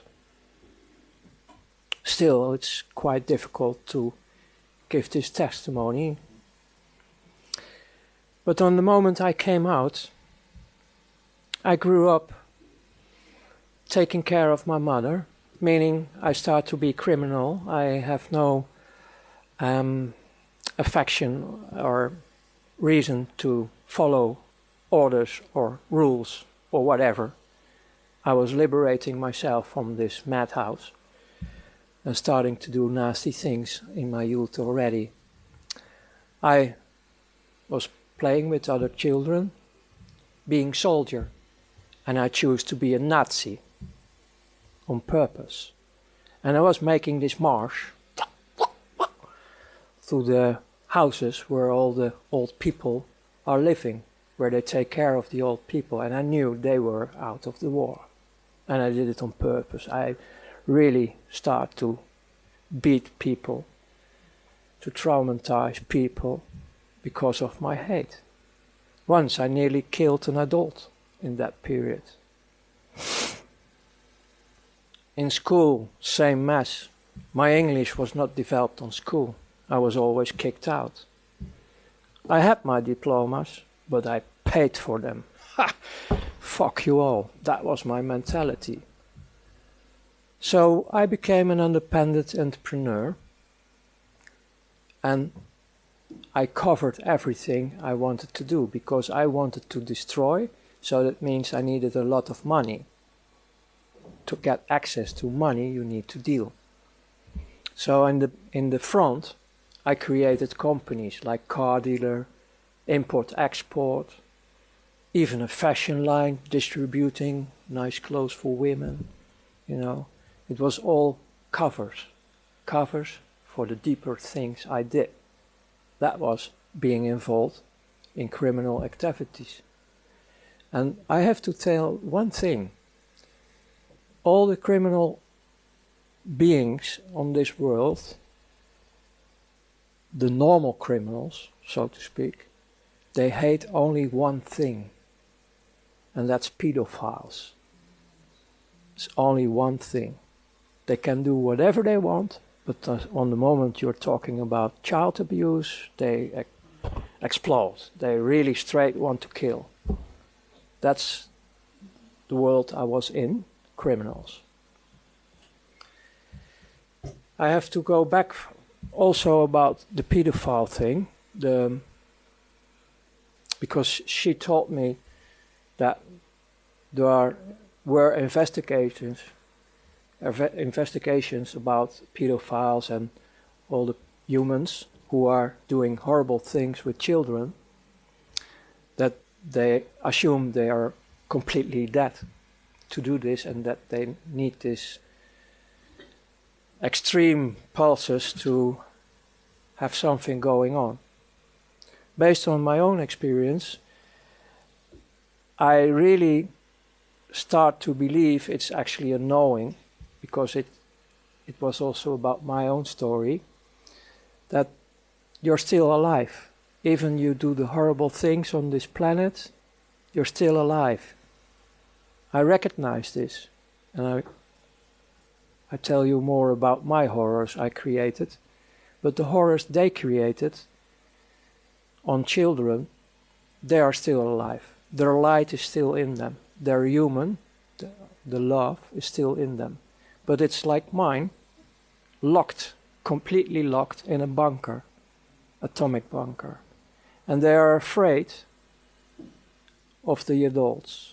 They stopped, their life was stopping like my life in the beginning. But they are pure. And I'm not defending them, because I think everybody is responsible for their acts on this planet. But they need a gate, they need a bridge to come over. And I want to invite all the people on this planet to come over this bridge of forgiveness, because there is a whole army of people who want to take care of them, to heal. And of course, there are consequences of coming forward, but it's doable. The point is, they're locked up in their cells, they don't trust adults, and they're still human. In a way, they are human. And they need also affection. And the most safest way to get a bit of affection is through animals or children. I'm not talking now about the satanic part, about the normal part.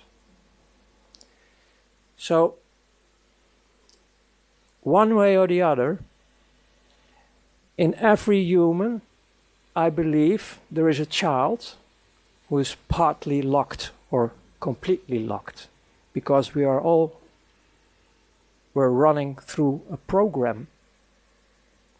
So in a way, who can proclaim on this earth, on this moment, that he is fully the being he was when he is born? Who can claim this?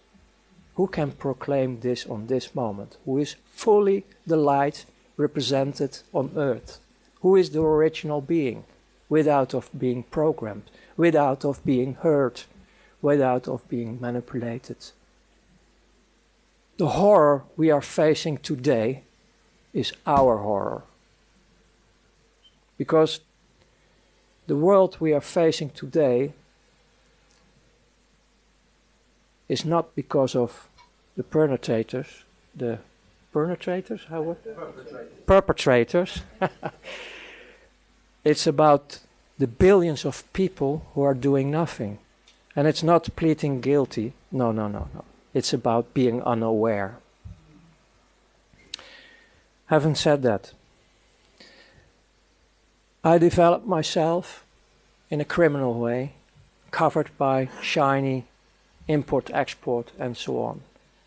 So I got, on a young age, I'm talking about roughly around 20, I had already these shiny things like cars you can only afford when you are rich.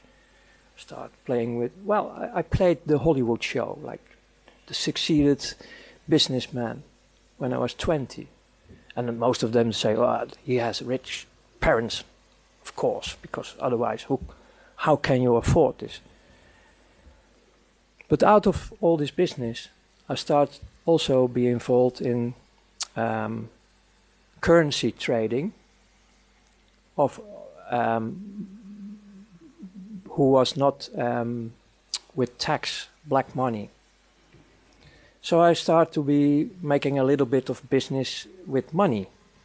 And then one of the guys in Brussels, who was one of my partners in dealing with currencies, said, hey, you run around the clock daily with all your business and activities. Why don't you go into money trading? We have license available and we can make a deal. And we did this through offshores, like nothing on your name. And it could be a nice career for you. There was one condition, a warning ahead. You have to put your conscience in the freezer in minus 100 degrees.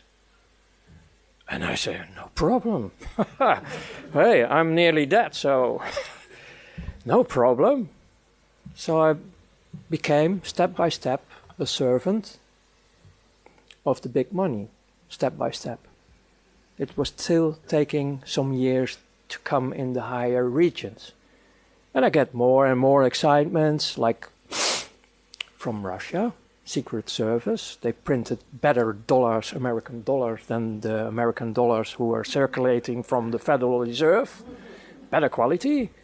And they were printed, made in the USSR. And we get the assignment, we get our commissions, and we get the assignment to dump this in the market through bigger drug dealers, people who are dealing with weapons, all kind of criminal activity, because that was a smoothie way to get all these huge amounts of dollars in the market through the illegal channels floating around. And it was just a part of the game to have an economic war from Russia, USSR in that time, with America. And in the opposite way, they did the same. But I didn't know that in that time. So as a youngster, like 24, 25, I was already messing around with economic wars worldwide. So after all these assignments, they start to spot you. Like, hey, here's a bright guy. He's always knowing his way, like hustling here, hustling there, playing with the rules. And then they start to invite you more and more for higher assignments. Then you start to work for banks, independent. You're doing the dirty work for central banks, for multinationals, for governments, for what they call now terrorist organizations, and all secret services. Hey, secret services? Yes. And then on top, like the peach or the fruit of the cake, churches. Wow, you get the whole palette where the money floats, the big money. And you get the invitation to join in these circles to move all the money they want to move worldwide. To start wars, to start all the misery in this planet. Because there is nearly no misery on this planet in a natural way. It's most of them is created. Because they keep the system running, because it's a dualistic system. They make the money only because when it's dualistic. And if we have all the ships, these energy containers they use only to suck, if they are asleep, fine, you can do whatever you want. This is also the mentality of the elite. Well, they are not elite. They are not elite. The people I worked for in the end of the days, you're talking roughly about 8,500 people on this world who run the show. And they are like who I was. Completely afraid, nearly dead, filling up the holes daily, never enough, serving the monster of greed, the monster of more. And there comes Lucifer in the end. Because we are talking here about interdimensional things. This 8,500 became my friends. Because it was really coming home. First time in my life I start to be with humans who understand me and I understood them. Because most of them were going through the same hell. They did it in a different way, different bloodlines, but they have also a lot of misery in their lives. Electric caves are a normal thing in the education of this kind of societies. This is not about humans.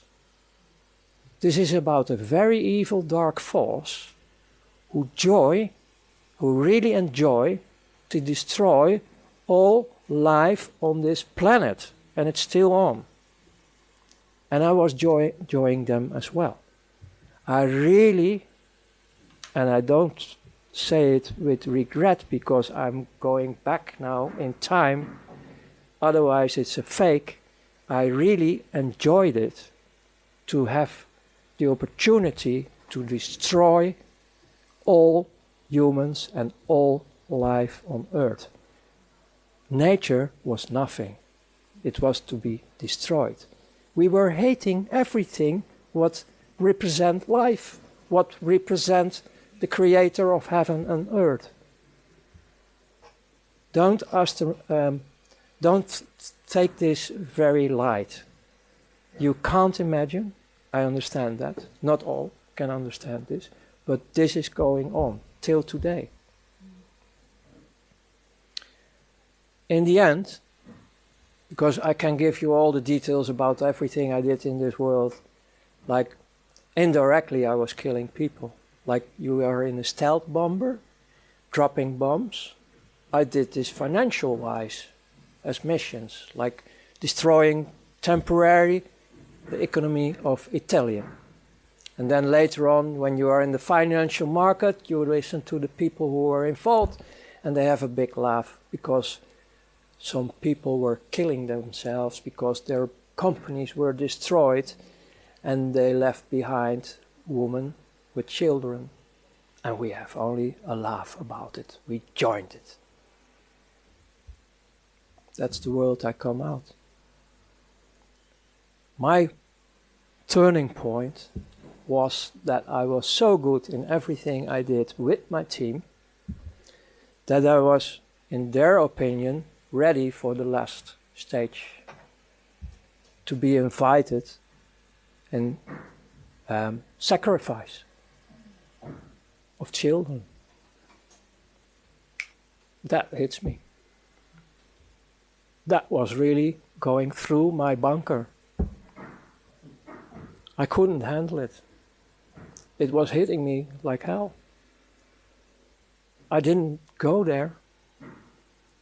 And I started to malfunction. And my whole career falls apart. Then, because I go briefly to this one, because you also can see my interviews, they notice this. Then they start to take me out of the system for a while, start torturing me. And they want, because everything was in offshore, they want everything back, because I own them, because I made everything through them. And they kept reminding me on the contract I signed. I didn't sign with blood. If I was signing with blood, that was the next stage, I was dead already. But this was a sort of gentleman agreement, and I still keep it, and I always keep it, about not mentioning names of persons, companies, and so on. And I'm a man of word. If I give my word, I will give my word forever. And if it's in the dark side or in the light side, it doesn't matter for me. So I came out, finally, and you can see it in the interviews. And then, on the end, my body was breaking down, heart attack, hospital, And then I have also out-of-body experience again, to see what they were doing with me. And then back in the body, the first thing I saw was my mother crying, like he is alive again. Then I ran through several private hospitals for a year to recover of all the damage. Even have to set my back straight again. Then I was for another 8 years completely off the screen, hiding in several countries on fake identities. And after the period of 9 years, because even we have the agreements, even I gave them all what they want, I was still afraid, because they promised me to kill the whole bloodline. So my wife and my children in that time were also escaping, also hiding, but separate from me. So in 9 years being undercover completely, out of that experience, I noticed how it is to miss your children. It's horrible to have a child dead, but not knowing where your child is a bit more torture. So after 11 years, finally I met my oldest son in that time, and I was recovering, and I started to build up a relation with life. I started to study in theologic way, studying the Quran, the Torah, the so-called Bible, because that's more or less document. There are some satanic pieces involved. And I start to meet the creator of heaven and earth, and that saves my life, because he was the first one who really, really loves me. And that gives me the enlightenment to continue life, because my first act of love was the real desire to kill myself. That was my first act of love, the first signal I was in a transition from death to alive. I want to kill myself in favor of the humans and life. So that was my first act of life, of love. So this involves more and more to be a social entrepreneur till the day as now it is. And the last point I want to give you is if we want to have liberation, don't look at outside anymore. Don't look at outside anymore. The change will be from inside. We, the people on this planet, have to choose different, saying we don't want this anymore. It's enough. We can decide for ourselves to stand up, to be as one again, unity and diversity, and we can cooperate worldwide with each other. And tools for this are there, because one of the main tools you need to transform is the financial, monetary, banking system I was coming out. The tools are available, like healthcare, energy, everything is already available on this planet. The only thing we have to do is connect with each other, unite with each other worldwide, and say no more. Stand up, be the change yourself.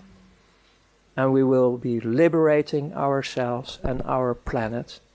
And I can promise you, really promise you, because I have still a lot of contacts worldwide, the most still in the prison system, the dark forces around them, they are screaming because their child inside of this atomic bunker wants to go out in a safe world. And we can create this safe world for these heavily damaged children. So thank you. Wow.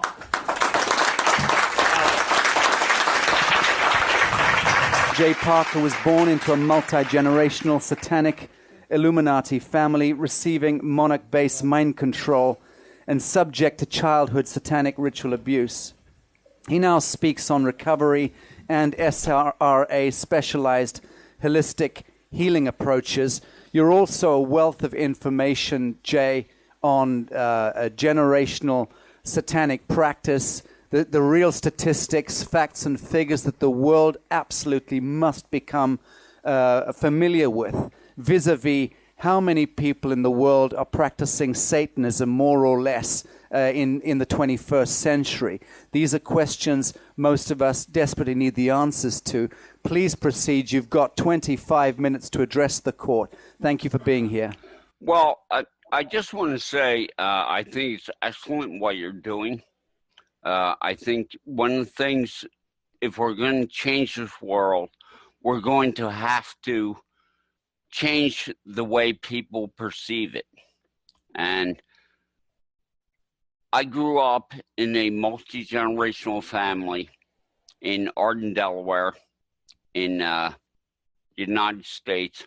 My parents were generational Illuminati. My father was 10th generation Illuminati. They joined the cult in the 1720s.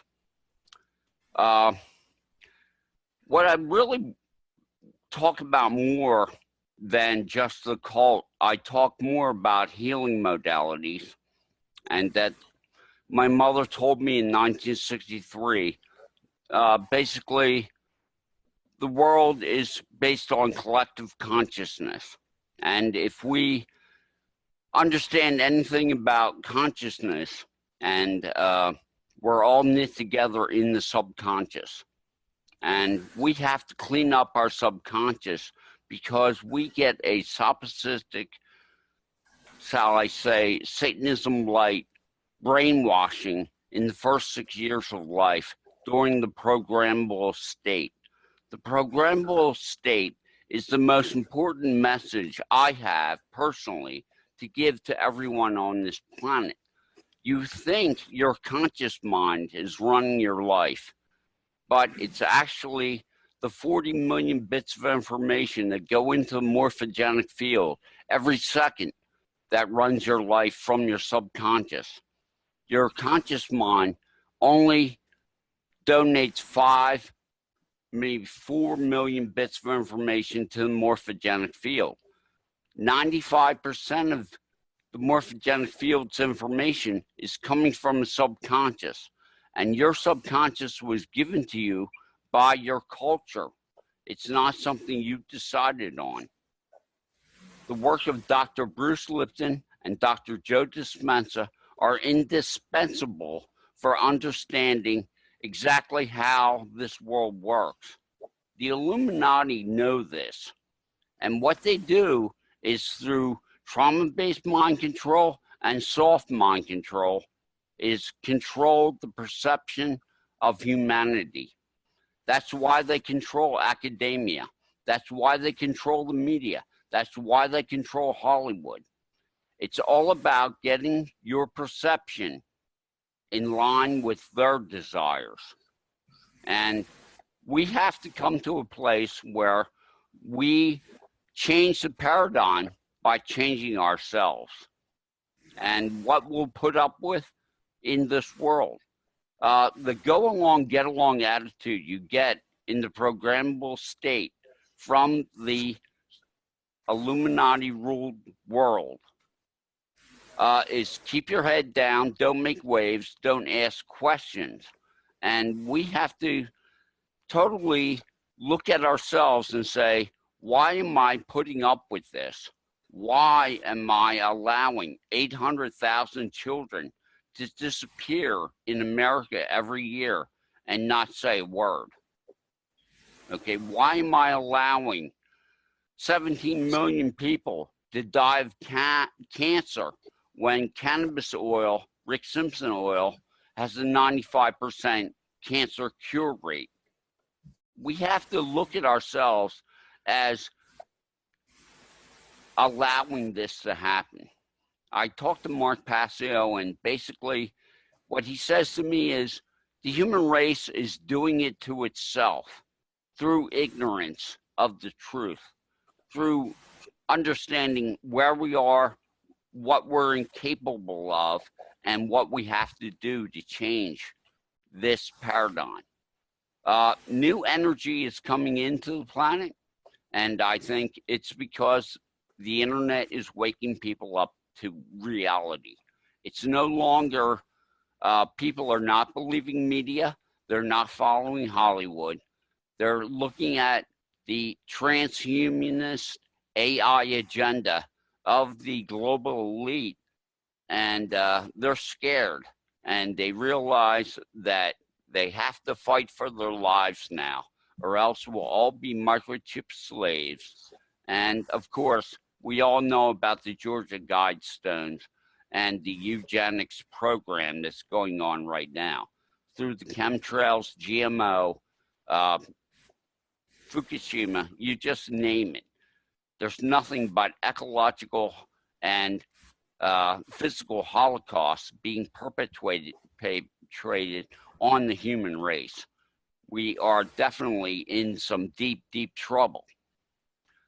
I want to get into some of the history of the cult and simply say that when you're born into generational Satanism, and my mother said 12% of America was generational satanic. Now, we all get our enculturalization in the programmable state from 1 to 6 years old, when we only have 2 brainwave patterns and our subconscious is being built. This programmable state is the difference between walking in love or walking in a sopistic mentation. And if you have a sopistic mentation, you don't care about anyone but yourself. And this is what is being programmed into everyone through the mass media and through the culture. And we have to change the culture. We have to change the message that's getting to people every day. And that's our job through conferences like this, and to shine a light on reality. When my mother in '63 told me that 12% of America was generational satanic, I really found it hard to believe. We went to regular church And then, of course, in the afternoon, we went to the Church of the Marquis of Hell. But when you have a society where 800,000 children are disappearing a year, like here in America, and it's not even in the media, it's not discussed at all, except amongst people who are researching the child trafficking and the horrific abuse that's going on from these dark occult. Can I say that we're in a insane position here? I mean, this is insanity. 17.5 million people dying of cancer because the cure is banned by the corruption of the pharmaceutical companies controlling the governments. This is genocide, and yet we're putting up with it. Why are we putting up with it? Because in our subconscious, which runs 95% of our beliefs and our actions in our adult life, we were told to go along to get along. Don't ask questions. Don't make waves. You think that, well, in my mind, I'm free of the matrix. I've done the research. I've looked into the hard and looked into and asked the hard questions. But the thing is, having been raised in the torture of satanic ritual abuse and the rape, I know that everyone in the Illuminati, in the elite, whether you're Rockefeller or whether you're just rank and file dark occult, like my family was, goes through satanic ritual abuse. And this ritual abuse starts in vitro with shocking of the fetus. You have to look into the work of Dr. Bruce Lipton about the programmable state. Dr. Joe Dispenza also has a book, How to Break the Habit of Being Yourself, which is excellent in trying to teach you about the physiology and the psychology of human development.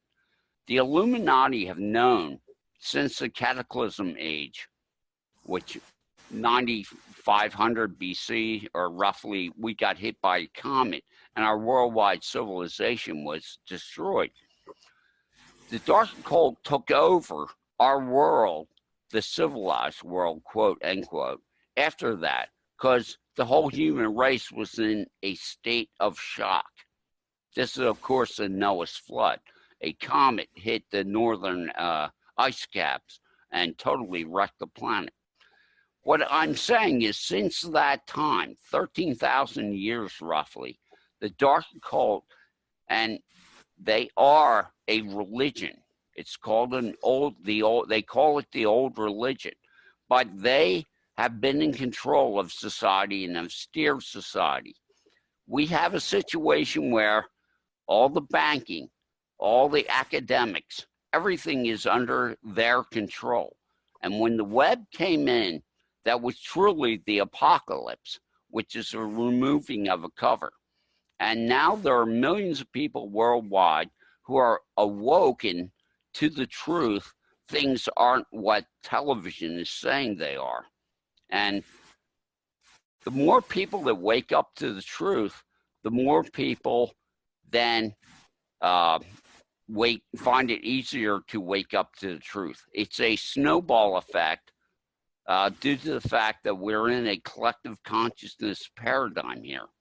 When one person wakes up and starts broadcasting into the field a different message of reality and perception, then it makes it easier for someone else, because we are energetic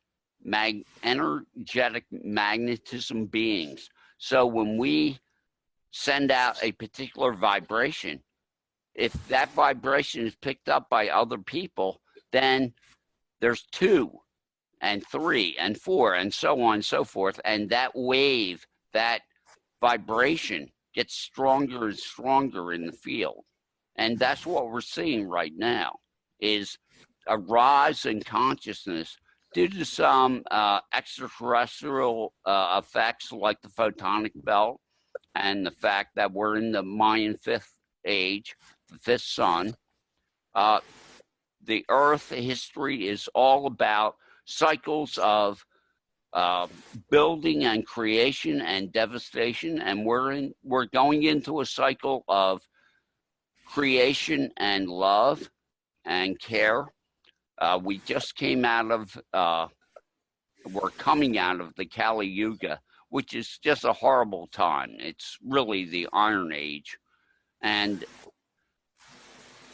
what we need to do more than anything is continue to work together and understand our physiology, spirituality, and our consciousness. If we teach things like EFT and we show people that they can reprogram their subconscious, they can destroy old bad habit patterns, and they can also broadcast into the field a different signal than the one that society gave them. And I talk about this on my radio show all the time, that we need to clean up the inside of each individual.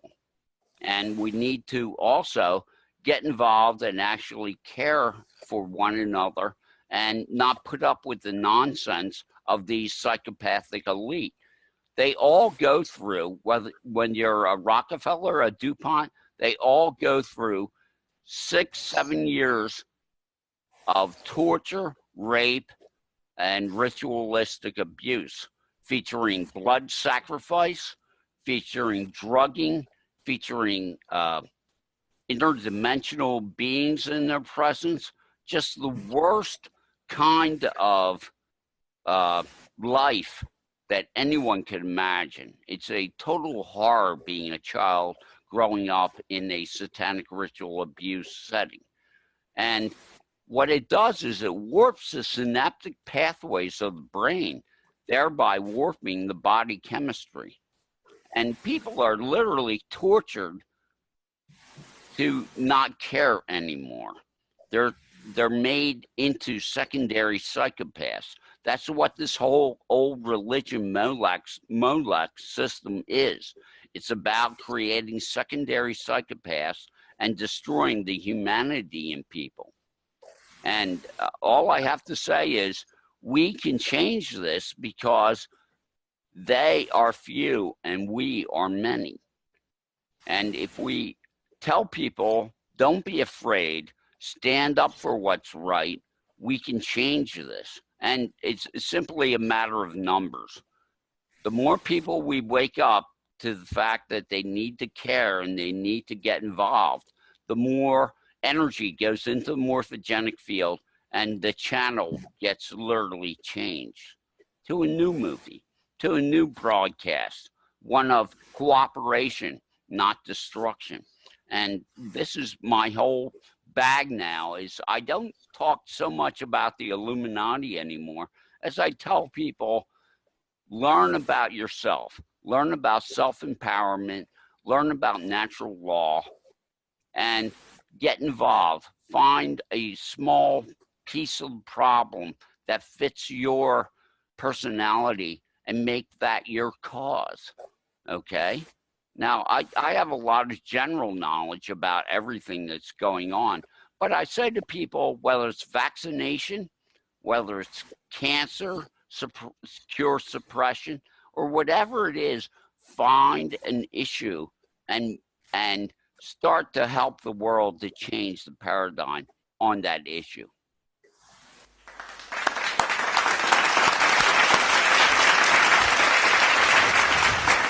Jay, thank you. Thank you for sharing your wisdom flame with us today. Sunny afternoon in Westminster, London, and we're delighted to be sharing spirit with you. There are a few minutes for the bench or to raise questions, Chief Counsel, Justices, Your Grace, Commissioners. We've got about 7 or 8 minutes to ask questions of Jay. Just a question in relation to the subconscious. In your research, have you found that some people are more attuned to the subconscious than others, or is it a characteristic or a part of the mind that we all have access to in equal measure? What I found is the old religion of Molech.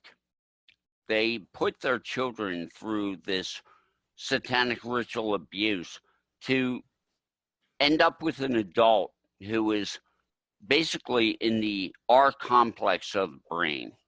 Okay? Now, I'm not answering your question basically. I believe we all have the same abilities naturally to use EFT, emotional freedom technique, or Psyche, and reprogram, get into our subconscious and do whatever shadow work we want to do there to clean up bad habits and belief patterns. We all have the same, but the old religion, these people are physiologically, emotionally, and spiritually damaged. Once you go cult, these people get an etheric entity attached to them for life from the fourth dimension. This is an invasion of the human race from the dimension right next to ours. When we were 5 years old as children, we spoke openly about the multiple dimensions because they were conjuring things that were not of this world in front of us children and doing these rituals. And I just want to say that as normal people, the 90% of the human race, we have 5% conscious mind, 95% subconscious. So if you're not programming your subconscious and it runs 95% of your life, I think you need to take a look at how you can program it for what you want to manifest. And when it comes to the Illuminati, they are in the R complex. They are in the flight or fight modality their entire lives. So the programming of the subconscious in the first 6 years of life is paramount to them because it's what they do. It's who they are. They are not in the limbic system. They are not in the neocortex. They're not creative thinkers. That's why you find that these people are so one-dimensional and shallow. They really are not functioning well because they have permanent brain damage. You answered my second question before I asked it, and that is there more than one dimension? Now I've moved to the third question. I have always been worried of moving into another dimension, not so much to be in the other dimension to see things that one can't see in the conscious life, but the ability to get back. And my concern is if you move into another dimension fully, you might not be able to get back. One of the things I noticed when they destroyed my brother John, they literally took parts of his consciousness and threw it in a other dimensional prison. And he was never the same again. And the things that they can do, we all know that they're 40 years ahead technologically. The suffering of humanity could end tomorrow. They have Tesla technology that can do everything. Anti-grav technology, free energy technology, they have it all. And we have to demand that these corrupt Illuminati that control our governments are removed from office. I'm not a great believer in the concept of government. I'm a great believer in the first 6 years of life, you train a child to be a Gnostic, a Telestai. You aim the child to the higher philosophies, to the common good. If you do not do that in the first 6 years, you produce people who are morally and spiritually bankrupt. And this is the problem that we're having. Generation after generation, we put our children through this soft mind control of go along to get along. We have to change this by actually raising our children in natural law. in higher philosophy. May I please connect this to Agenda 2020 and Agenda 2031? The message that I've taken from what you're saying is that the 1% are successful because they've beaten empathy out of the 99%. And it sounds to me like much of what you say will be best implemented at the village level, which is to say the reduction of federal and global governments and a return to secessionist movements and other forms of independence where kinship is restored as the common currency. Not that I'm leading you, but I want you to articulate that to a certain extent. Well, that's exactly what I believe. I believe that we've gotten these corporate structures and these governmental structures that are so far removed from the people that it's just totally ridiculous. We need to pare down and go local. I mean, it's just like when you buy food. You buy local to support your local farmers. And we need to do that. We have the power. It's 90% of us against 10% of them. Now, they built this system to be on top, but the rank and file Illuminati that I grew up with, basically, this is something people have to understand about the dark occult. 11% of America is Christians who go to church and are dedicated, and they go to church 2 or 3 times a week, and they make up 11% of the population. Their religion came 2,000 years ago from the Middle East. The old religion of Molech, which is mind control, war, human sacrifice, okay, came from the Middle East 3,000 years ago, not 2,000 years ago, and is in America, and basically is about 12% of the population. So what I'm saying is, you say, I find these numbers of 40 million dark occult to be hard to believe. But what I'm saying to you is, you've got 40 million Christians. Where did they come from? The Middle East 2,000 years ago. Where you need to look at history, and David Icke has written some great books about history of the world and stuff, like The Biggest Secret, and you can read them and get an overview of how these people came out of the Middle East. They went to Venice, they went to northern France, they took England over, and basically they've been running the show worldwide for quite a while now. You just said that the old religion that we spoke about did come from the Middle East, so also Christianity came from the Middle East. Not only Christianity, but also Islam and Judaism. Whereas in the Middle East, we were able to defeat what you would describe old religion, satanic cults and the like. We hardly hear of them. We still hear of 12% of the American population in the grip of those satanic groups and cults. Is it, in your opinion, also the failure of family life, the weakness of family life within the Western culture? Who is to blame? I mean, when you say we must or we need to encounter, not only encounter, but overcome those who are in the minority, and we are in the majority. I strongly believe it's basically the weakness of people in their faith traditions that causes evil to lead in the world. When people are totally committed to Almighty God and to the not, I won't speak of the institution. I'm not talking about the institution of the church, though I am a person within a church institution. I strongly believe when people are totally committed to this, regardless of how small they are in number, how limited in their means, people sitting here, we very few compared to 7.5 billion people in the world. and we are trying to attempt to help change the world, I continue to think of the early disciples of Jesus Christ. Most of them kind of betrayed him and distanced themselves from him when he was on the cross.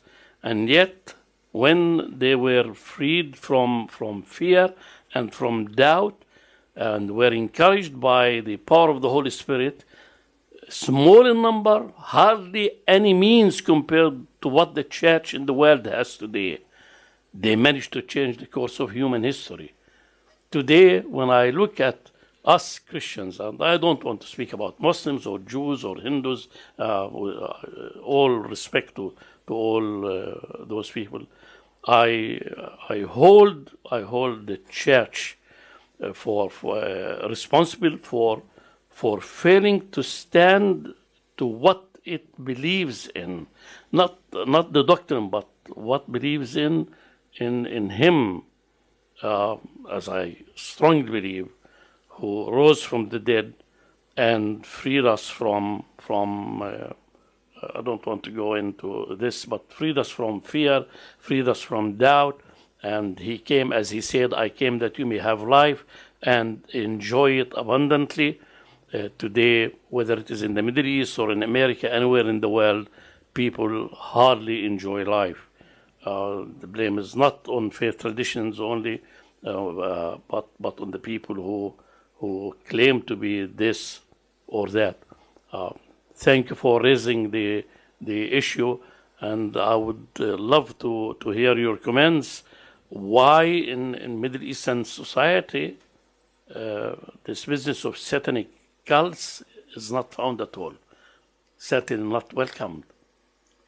If we discover that there are some, I don't know of any. Well, I can simply say that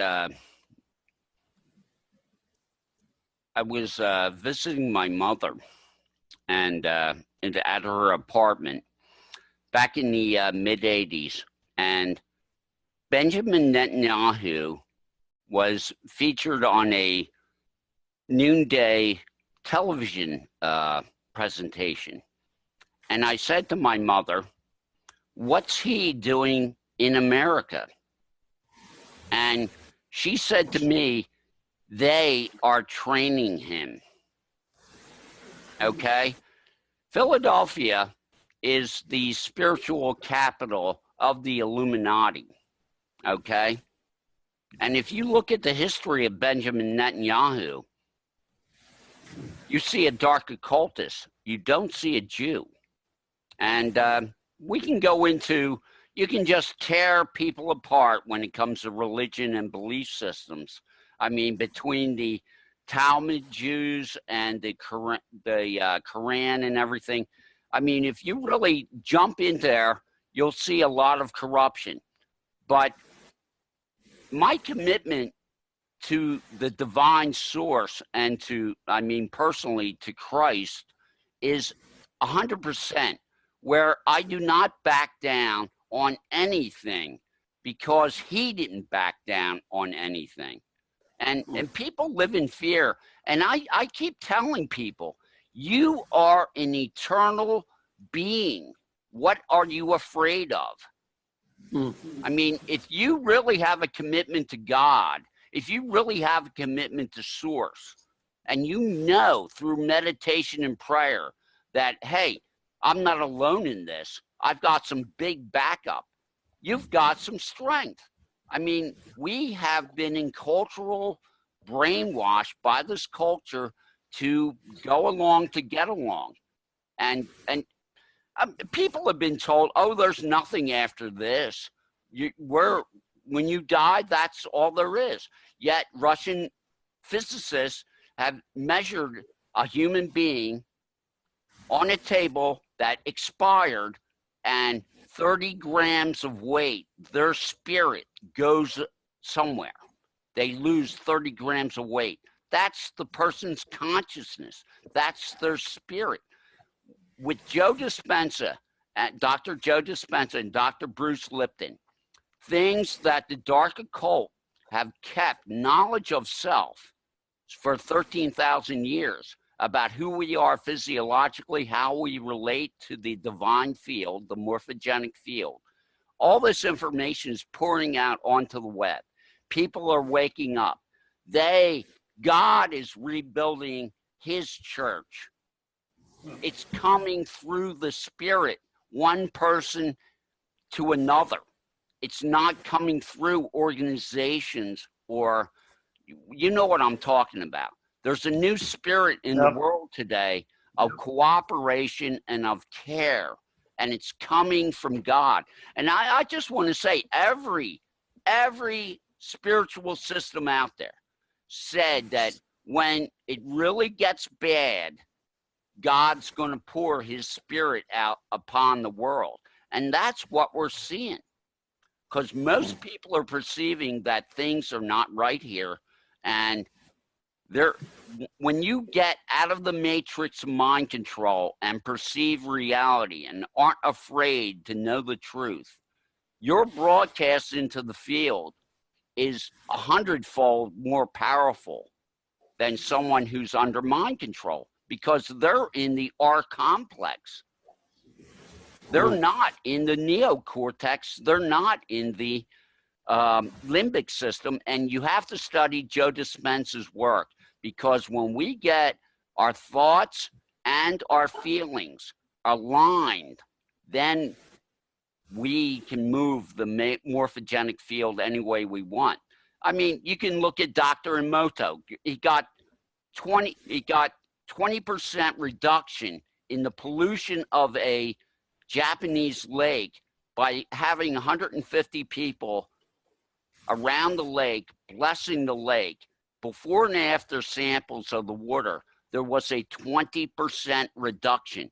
We are quantum capable beings. We can change the actual physical reality of this place. The Illuminati do not want us knowing that, as Jesus Christ said, know ye not that you are gods?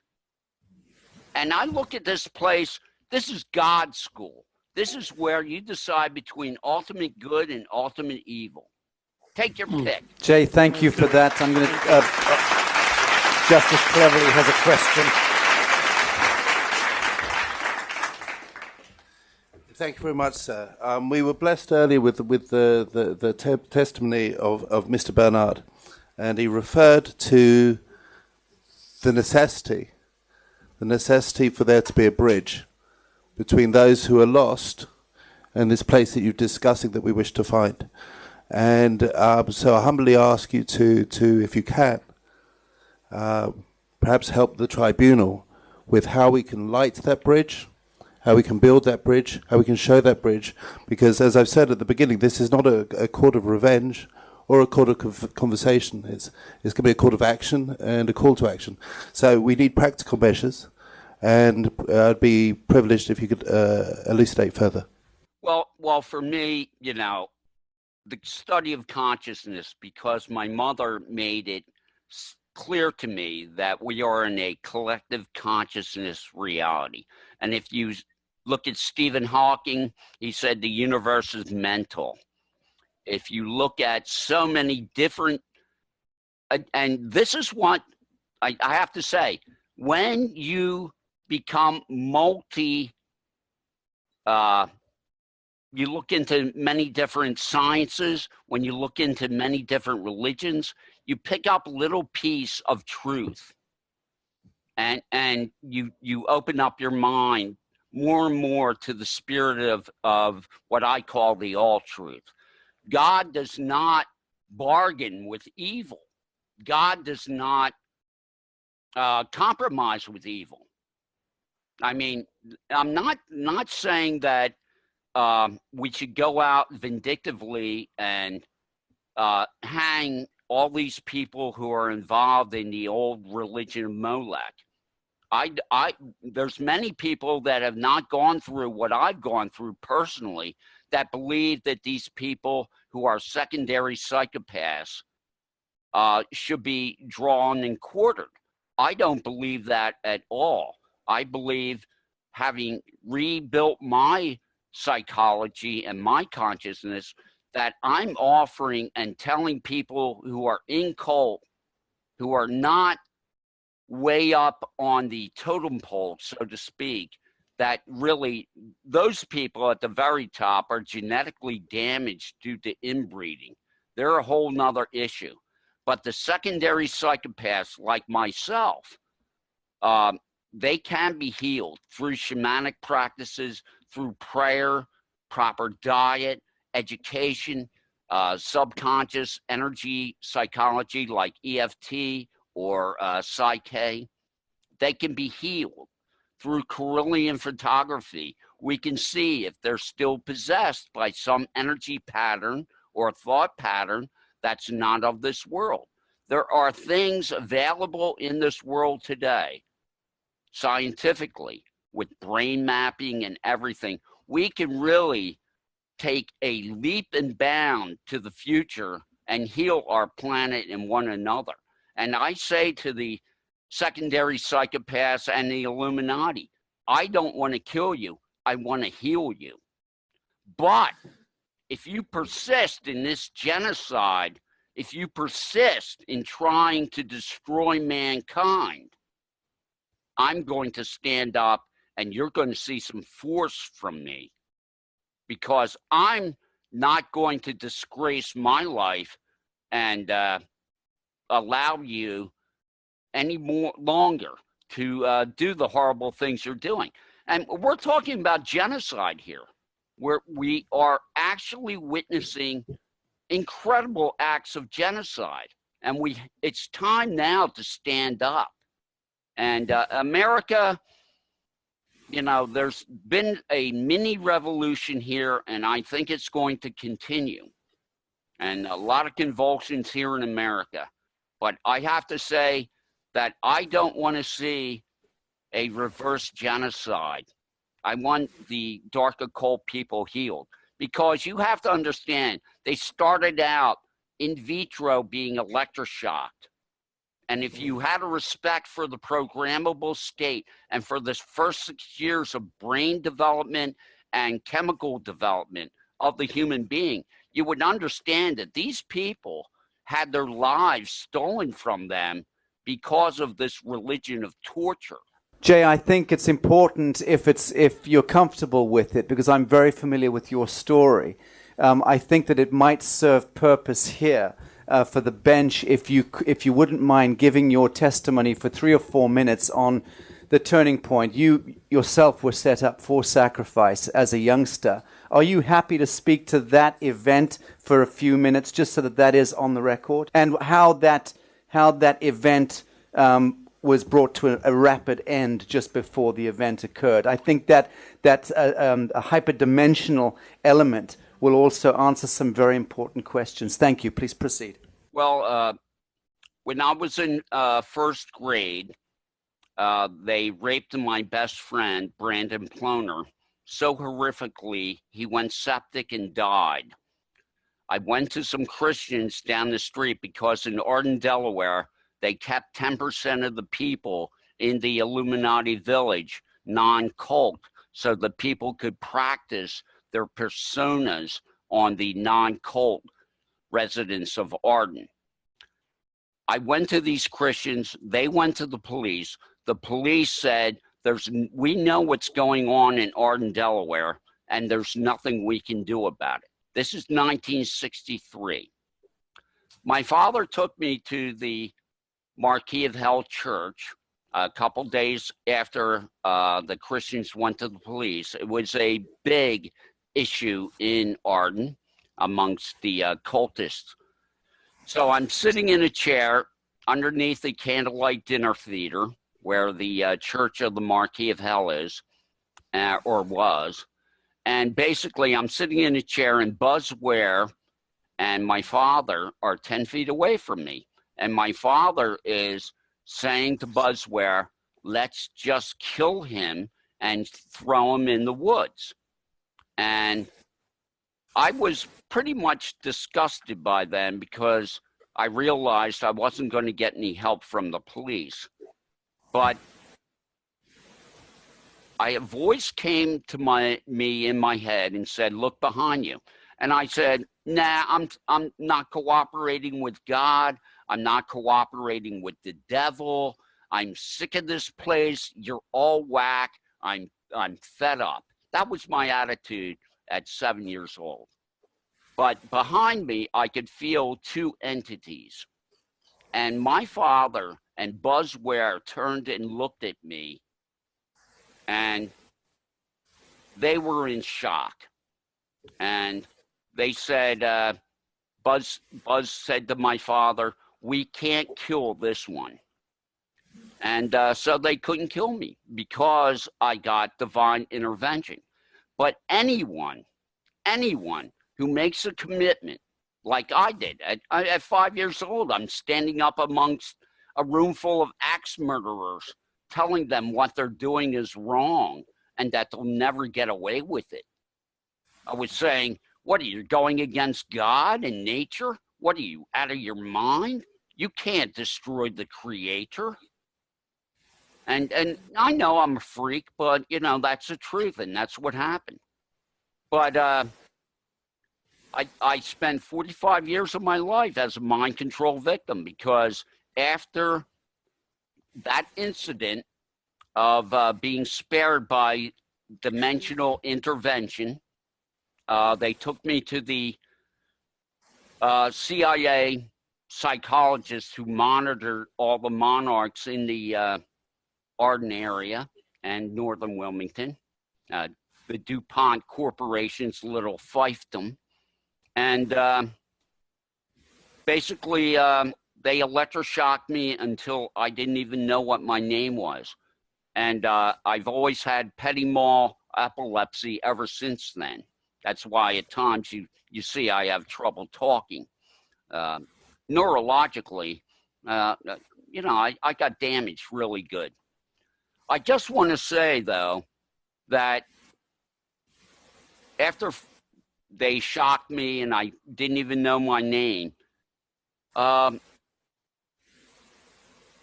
they put me through 4 months of slave programming. And basically, until I was like 46 years old, 47 years old, I accidentally got triggered. My memories started coming back. I was furious at my life being a lie and that I was the opposite of who I really was. Amazing what they can do with mind control. It's amazing. And all I can say is it's real. Fritz Springmeier is an author who has written a book, How to Create an Undetectable Mind Control Slave. It's on the web for free. Fritz Springmeier talks about the 13 bloodlines of the Illuminati and has written a book about it. And the information on the web, you have to use critical thinking. There's a lot of people out there. They're limited hangouts. They'll tell you 60% truth, 40% lies. You have to learn critical thinking. And we're going to win this. Believe me, we're going to win this. I just want to say to everyone that what you're doing by getting involved is changing the paradigm. When you tell somebody the truth, they cannot unhear it. And that's the way this thing's going to turn, because you cannot unhear the truth, and the truth has a vibration that's 10 times more powerful than a lie.